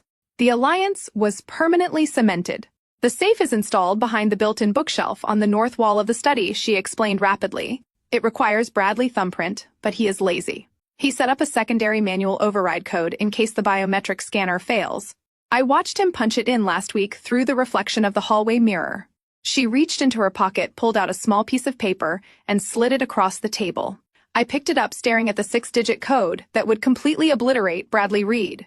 I am packing my bags and leaving that miserable house tomorrow morning under the guise of visiting a sick relative, Naomi declared, standing up from the booth. Patricia is hosting a massive charity luncheon at the country club tomorrow afternoon. The house will be completely empty. The security system will be disarmed for the cleaning staff. You will have a 2-hour window to walk right through the front door and take everything he loves. I stood up, extending my hand across the table. Naomi gripped it firmly, the shared determination flowing between us. Two women they had severely underestimated were about to execute the most devastating financial takedown in the history of the city. I will freeze your assets tonight, I promised. Pack your bags, Naomi. By the time they realize what has happened, there will be nothing left for them to salvage. I returned to the secure perimeter of Apex Forensics long before the sun even considered rising over the Chicago skyline. The piece of paper Naomi had slid across the table felt like a loaded weapon burning a hole in my trenchcoat pocket. I bypassed my personal office and walked straight to Lauren at the central command desk. I handed her the fraudulent loan application Naomi had intercepted from Trent. I did not just want to block the transaction. I wanted to build an impenetrable titanium wall around Naomi to ensure she survived the incoming blast radius. Execute an emergency federal freeze on all properties and accounts tied to Naomi. Just ordered, my voice echoing with absolute authority across the quiet analytics floor. Flag the incoming home equity loan as active wire fraud.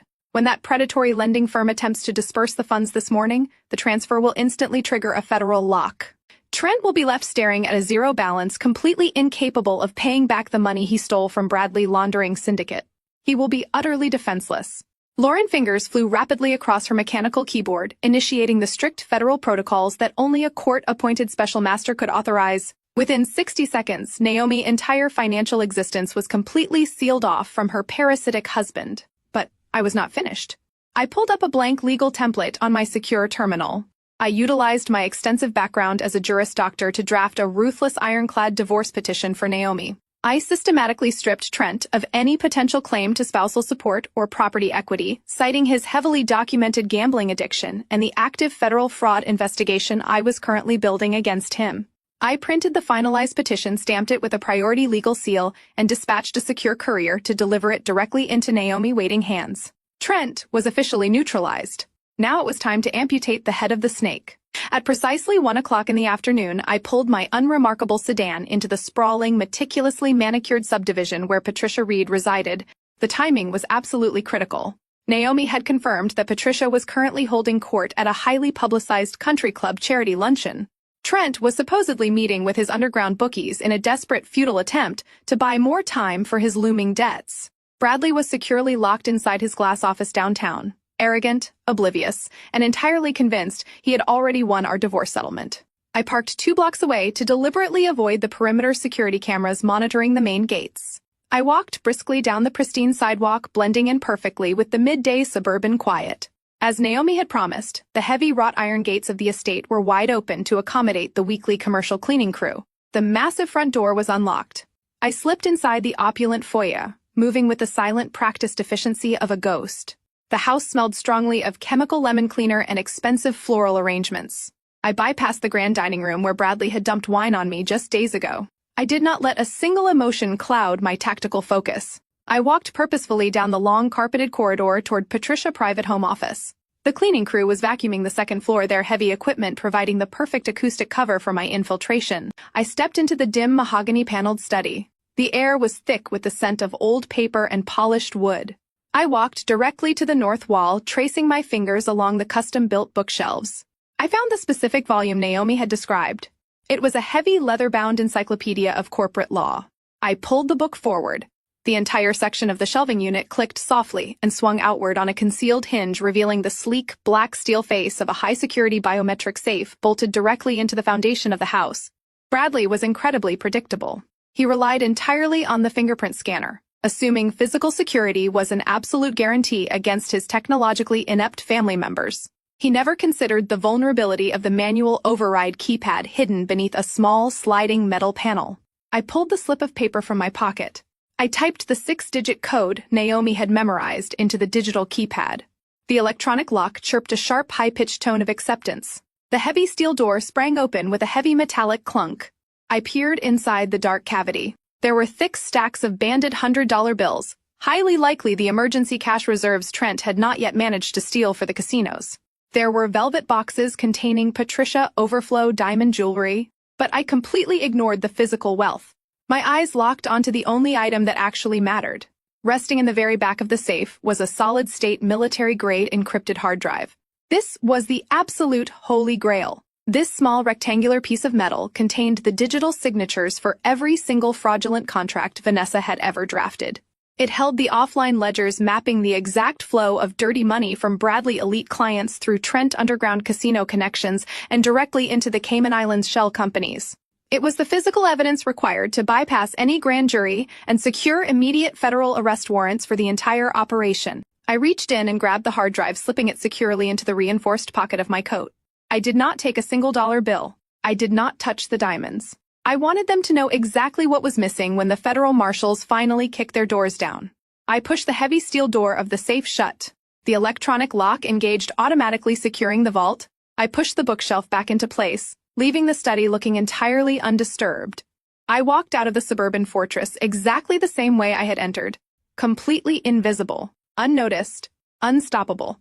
As I started the engine of my car and drove away from the pristine neighborhood, I felt the heavy weight of the hard drive against my side. Bradley thought he had completely destroyed my life with a generic legal waiver and a $10,000 settlement offer. He had absolutely no idea that I was currently driving back to downtown Chicago, holding the exact weapon required to obliterate his entire existence. The trap was fully loaded. All I needed now was to walk into a federal courtroom and pull the trigger. I parked my unremarkable sedan in the secured underground garage of the Central Financial Tower. The encrypted hard drive was a heavy cold weight in the pocket of my trench coat. I bypassed the standard employee elevators and used my biometric clearance to access the private executive lift. It shot upward, carrying me back to the 42nd floor. The entire analytics division of Apex Forensics was waiting for my return. The atmosphere in the Situation Room was electric with anticipation. I walked straight to the main conference table and placed the black rectangular drive squarely in the center. Cameron and Lauren immediately went to work. They connected the device to a heavily isolated, air-gapped terminal. The military-grade encryption Bradley had purchased to protect his syndicate was robust, but it was absolutely no match for our federal decryption algorithms. I stood with my arms crossed over my chest, watching the massive digital wall as the progress bar rapidly filled. The firewall collapsed with a sharp electronic chime. The screen exploded with data. It was worse than Naomi had described. It was worse than I had initially mapped. The offline ledgers displayed a staggering level of financial depravity. There were thousands of fraudulent consulting contracts bearing Vanessa Digital's signature, deliberately hiding behind the shield of attorney-client privilege. There were direct wire transfers matching the exact amounts Trent had funneled through the underground casinos. And tying it all together was Bradley using his executive clearance at the investment bank to integrate the laundered cash into legitimate corporate hedge funds. We had just acquired the undisputed, unalterable proof of a massive racketeering conspiracy. My team did not sleep. For the next 14 hours, the entire floor operated in a state of hyper-focused silence. We cross-referenced every single offshore wire transfer with the forged legal documents Vanessa had drafted. We matched the casino payouts to the Cayman Island deposits. We linked Bradley's signed affidavit of financial disclosure, his sworn federal perjury, directly to the hidden accounts he swore did not exist. Every single piece of the puzzle locked into place, creating an inescapable steel cage of evidence. By dawn, the physical compilation of the evidence was complete. Lauren walked into my private office, holding a thick, securely bound stack of documents. She placed it carefully on the center of my glass desk.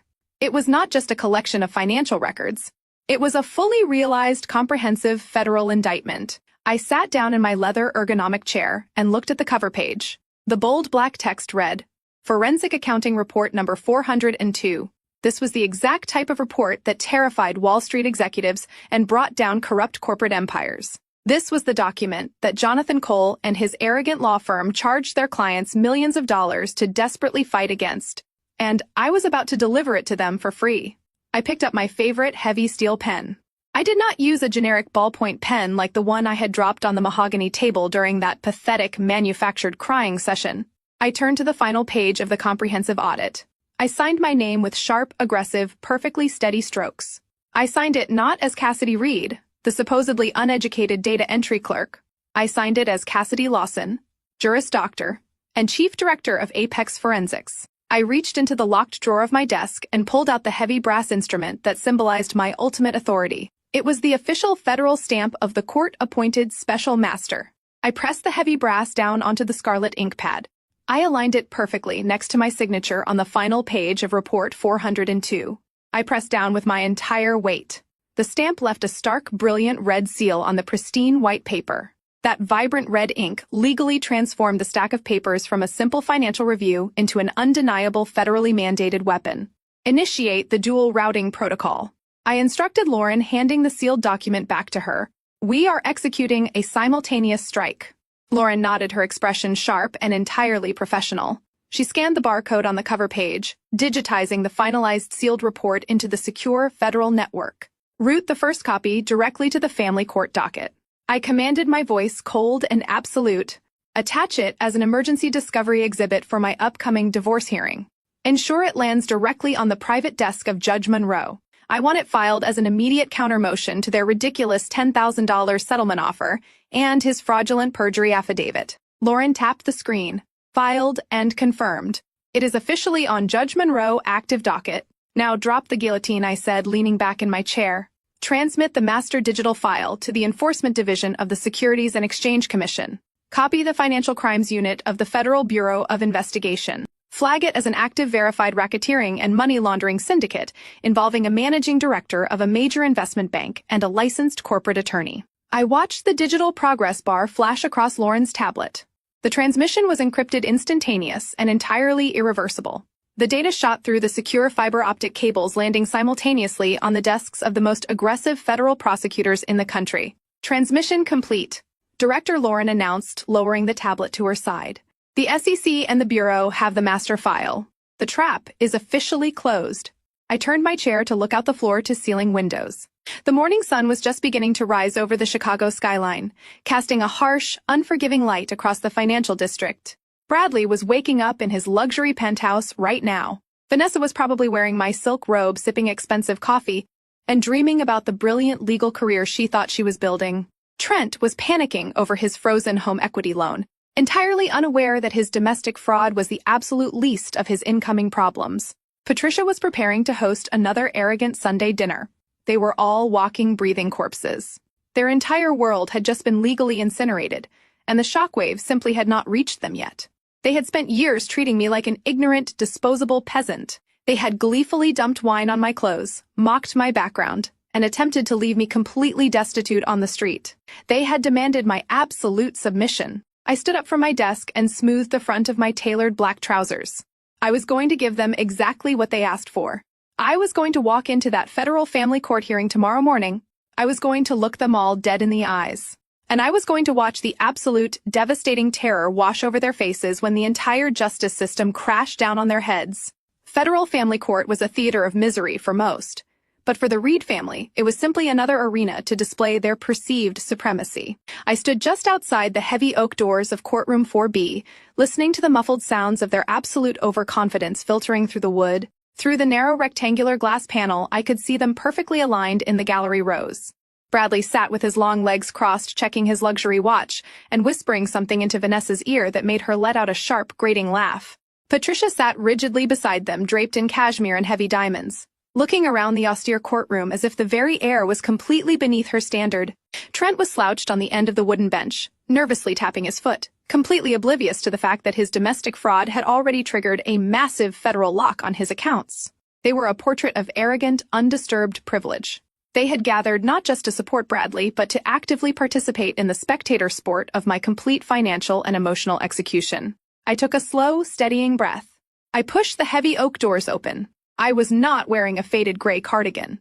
I was not clutching a cheap canvas tote bag. I stepped into the courtroom, wearing a flawlessly tailored charcoal gray power suit that commanded absolute immediate respect. My hair was pulled back into a severe, sleek twist. My posture was perfectly straight, projecting the undeniable freezing authority of a woman who routinely directed federal investigations. The sharp, rhythmic clicking of my stilettos echoed like gunfire against the polished marble floor. Every single head in the gallery turned. The casual, arrogant laughter instantly died in Vanessa's throat. Patricia's mouth fell slightly open, her eyes darting aggressively over the sharp, expensive cut of my designer suit. Bradley dropped his hand from Vanessa, shoulder his smug expression fracturing into a look of profound, deeply unsettled confusion. They expected a broken, weeping victim begging for a $10,000 settlement. They were entirely unprepared for the apex predator walking down the center aisle. I bypassed the gallery completely and walked straight through the wooden swinging gate that separated the spectators from the legal counsel. Jonathan Cole was already standing at the petitioner table organizing his thick, intimidating stacks of legal briefs. He looked up, his predatory eyes narrowing sharply as he registered my drastic physical transformation. I did not give him the satisfaction of a greeting or even a nod. I walked directly to the respondent table, placed my sleek, reinforced leather briefcase down with a solid thud, and took my seat. A heavy, suffocating tension immediately filled the courtroom. The bailiff called the room to order as Judge Monroe emerged from his private chambers. He was a highly respected veteran of the federal bench, a man known for his razor-sharp intellect and absolute intolerance for courtroom theatrics. He took his seat, adjusted his reading glasses, and looked down at the thick docket file resting on his elevated desk. "We are here for the Asset Division and finalized settlement hearing in the matter of Reed v. Reed," Judge Monroe stated, his commanding voice echoing across the quiet room. He looked over at my table, his brow furrowing slightly when he saw I was sitting entirely alone, surrounded by empty chairs. "Mrs. Reed, the court notes that you have not filed a formal notice of representation. Who is your legal counsel today?" I stood up, buttoning my suit jacket with a smooth, practiced motion. I kept my voice perfectly level, projecting clear across the vast wood-paneled room. "I am appearing pro se, Your Honor. I will be representing myself in all matters pertaining to this divorce and the subsequent asset division." The exact moment the words left my mouth, Jonathan Cole let out a loud, highly theatrical scoff. He stood up abruptly, adjusting his silk tie, practically vibrating with condescending outrage. He wanted to crush me immediately before I could even present a single argument to the bench. "Your Honor," Cole boomed, utilizing his heavily practiced aggressive courtroom voice to completely dominate the space. "With all due respect to the respondent, this is a highly complex high-asset divorce involving intricate corporate financial structures. Mrs. Reed is a remote administrative data entry clerk with absolutely zero formal legal training. Her decision to appear pro se is not just a profound waste of this court-valuable time. It is a blatant, desperate stalling tactic designed to harass my client. Cole stepped out from behind his polished table, pacing aggressively to command the attention of the judge.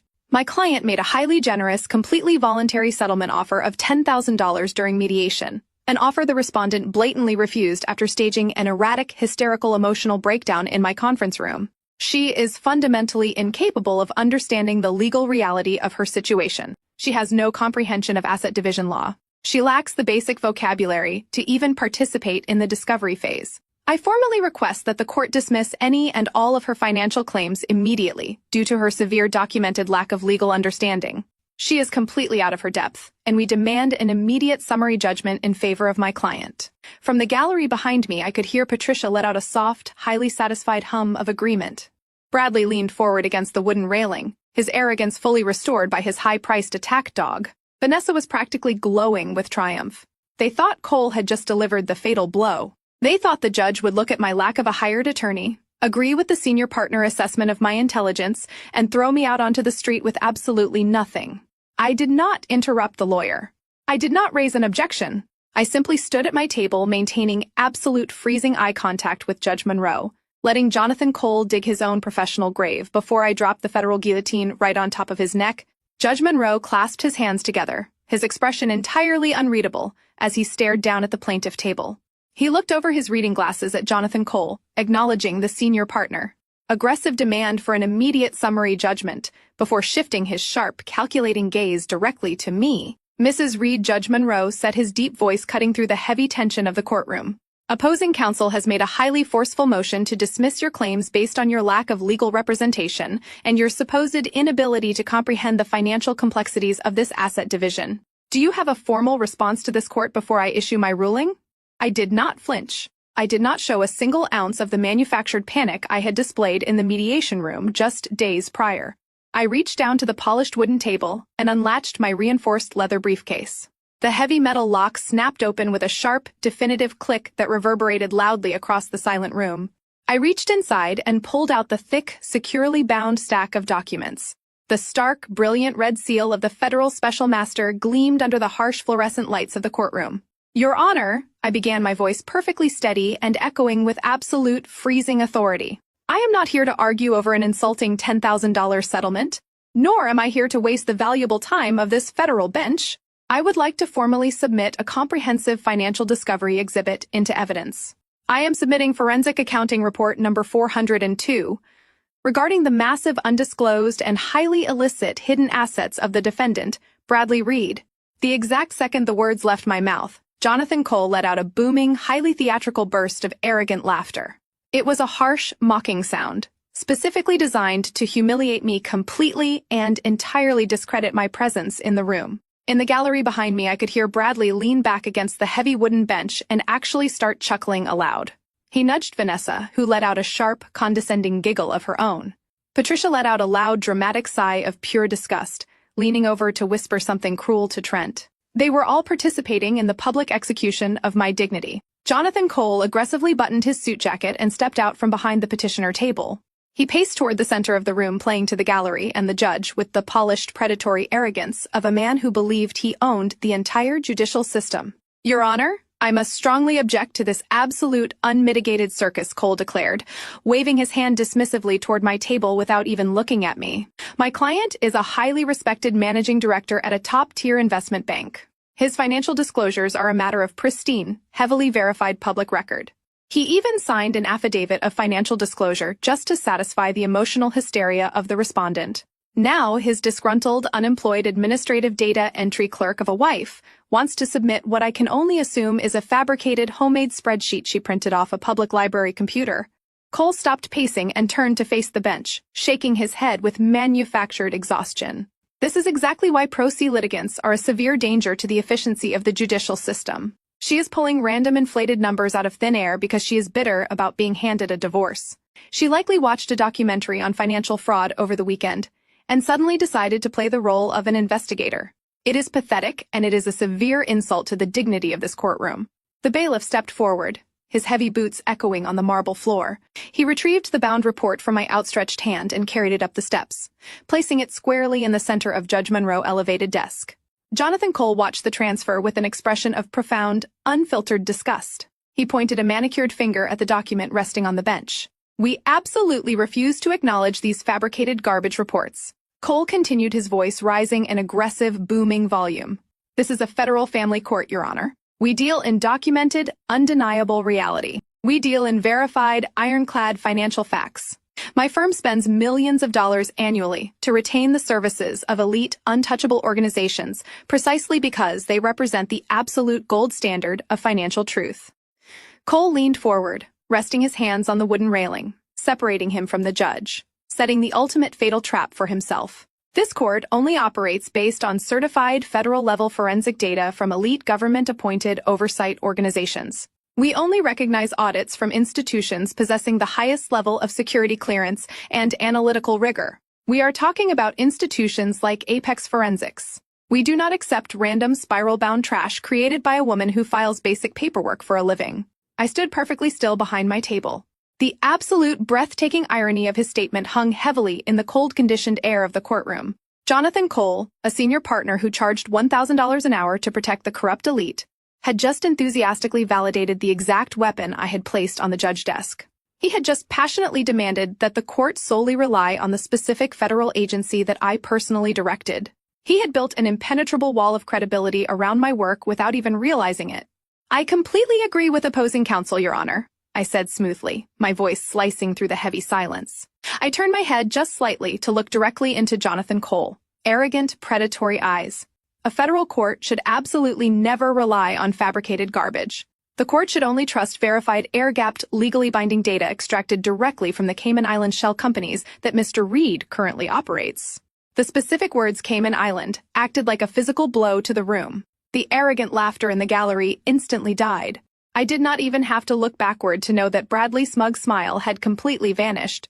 The air in the courtroom suddenly felt incredibly thin, thick with the sudden, sharp scent of incoming devastation. Cole opened his mouth to object, but the words died in his throat as Judge Monroe slowly picked up the heavy document, his eyes locking onto the bright red federal seal, stamped on the cover page. Judge Monroe did not immediately respond to Jonathan Cole.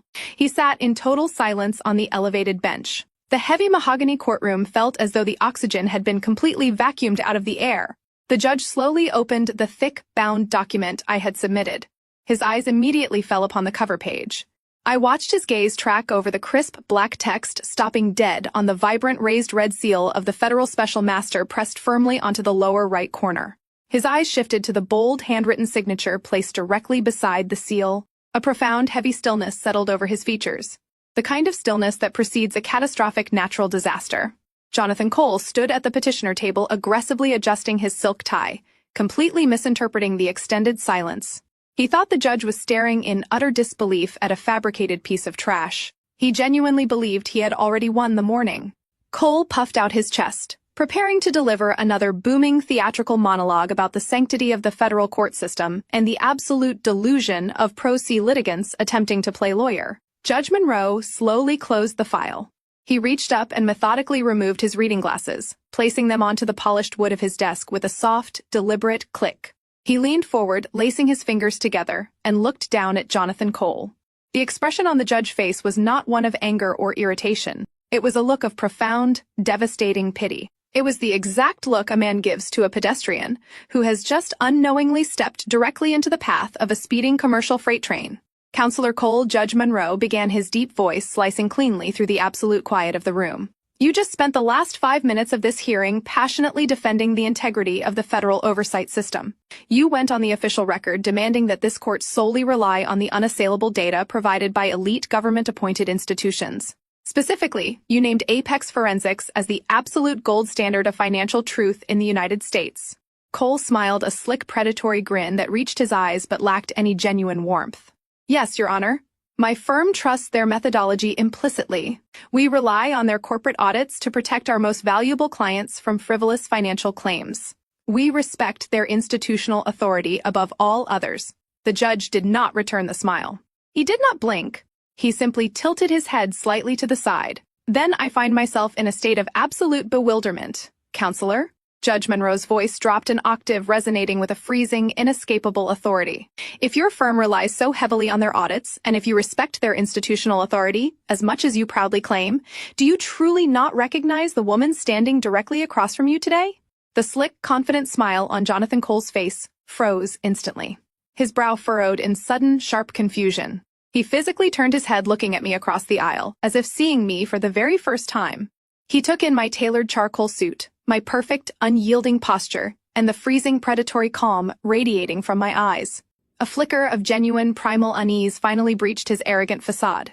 He looked back at the judge, his mouth opening slightly, but no words came out. In the gallery, the smug whispers abruptly ceased. Patricia stopped fanning herself with her program. Trent sat up straight, his bloodshot eyes darting nervously around the room. Bradley leaned forward, gripping the wooden railing of the spectator partition so tightly his knuckles turned a stark, translucent white. A sudden, inexplicable panic began to claw at the edges of his mind. The atmosphere in the room shifted from a routine divorce hearing to the terrifying precipice of a federal execution. Judge Monroe picked up his wooden gavel. He struck the sounding block once.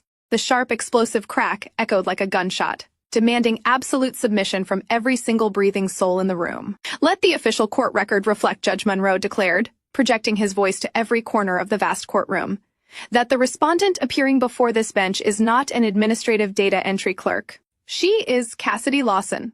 She is the chief executive officer and the lead forensic accountant of Apex Forensics." The words hit the room like a physical shock wave. The air grew incredibly heavy, but the judge was not finished destroying them. He picked up the bound report and held it up for the entire court to see the glowing red seal. Furthermore, Judge Monroe continued his tone, carrying the absolute crushing weight of the federal government, recognizes that she is currently sitting before this bench acting in her official capacity as a special master appointed directly by the Securities and Exchange Commission. The document she just submitted is a verified federally mandated forensic audit regarding a massive act of money laundering and racketeering syndicate orchestrated by the petitioner. The courtroom went dead silent. It was a suffocating, terrifying vacuum of sound, a kind of absolute silence where you can actually hear a heartbeat flatline. I turned slowly, pivoting on my stiletto heel to face the gallery. I looked directly at the man who had thrown my clothes into trash bags, mocked my $40,000 salary, and demanded my total submission. Bradley Reed looked exactly like a corpse. The blood had completely and entirely drained from his face, leaving his skin a sickly, translucent gray. His jaw hung slack, his perfectly styled hair suddenly seeming out of place above such a broken expression. His eyes were wide with a primal, suffocating terror as the sheer magnitude of his fatal error crushed the breath entirely out of his lungs. The brilliant investment banker, the arrogant master of the universe, suddenly realized he had invited the chief director of a federal financial task force into his home, married her, and handed her a signed, notarized perjury confession on a silver platter.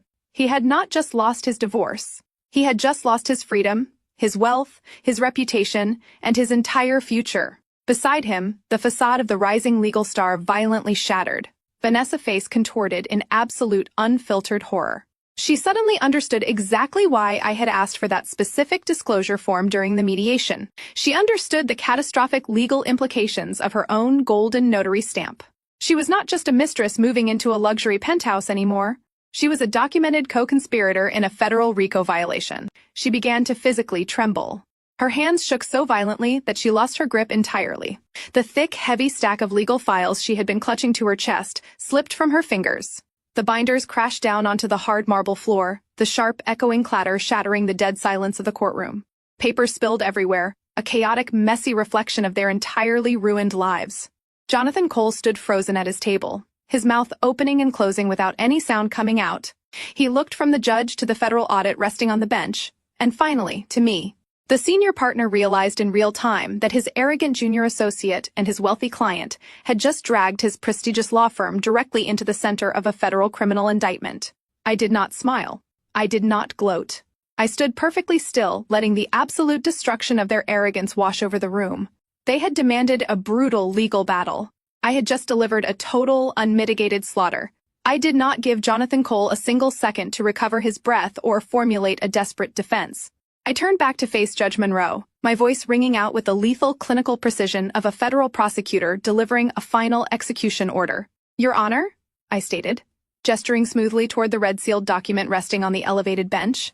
As detailed in Section 1 of that report, Bradley Reed signed a sworn affidavit of financial disclosure yesterday morning during our mediation. He explicitly declared under penalty of perjury that he possessed no offshore assets. Section 2 contains the fully decrypted banking ledgers from his hidden Cayman Islands shell companies. Those ledgers prove with absolute forensic certainty that Bradley Reed is currently laundering over $4 million for corrupt corporate entities. A collective horrified gasp echoed from the gallery behind me, but I did not stop to let them process the devastation. I pointed directly at the pale, trembling junior associate standing next to my husband. Furthermore, I continued, my tone dropping to a freezing register. Section 3 outlines the fraudulent consulting contracts utilized to clean that illicit cash. Every single one of those fraudulent contracts was drafted, authorized, and digitally signed by Vanessa. She intentionally used her legal license and the prestigious reputation of Cole and Partners to shield federal financial crimes behind the veil of attorney-client privilege. She is not just a mistress. She is a fully documented co-conspirator in a federal racketeering syndicate. Jonathan Cole physically recoiled from Vanessa as if she had suddenly caught fire. The senior partner realized his entire career and his law firm were actively standing in the blast radius of a massive federal indictment. He immediately raised his hands, stepping entirely away from the petitioner table. "Your Honor," Cole stammered, his booming voice reduced to a panicked, frantic pitch. "My firm had absolutely no knowledge of these illicit activities. We formally withdraw our representation of Bradley Reed, effective immediately." Judgment Rowe did not even acknowledge the fleeing lawyer. He looked down at the forensic report, his jaw set in a rigid line of absolute judicial fury. He looked up, his sharp eyes locking onto the two criminals standing paralyzed before his bench. "Bradley Reed," Judgment Rowe commanded, his voice shaking the very walls of the mahogany courtroom, "you have committed blatant documented perjury in my courtroom. You have attempted to utilize the federal family court system to facilitate and conceal a massive international money laundering operation." The judge looked past my table and nodded sharply to the two heavily armed federal bailiffs stationed near the heavy oak doors. I had already coordinated with the Enforcement Division of the Securities and Exchange Commission before I walked into the building. The bailiffs had been waiting for the exact moment the evidence was formally entered into the court record. "Take them into custody," Judge Monroe ordered, striking his wooden gavel with a violent, explosive crack. The two bailiffs moved with terrifying tactical speed. They crossed the room in seconds.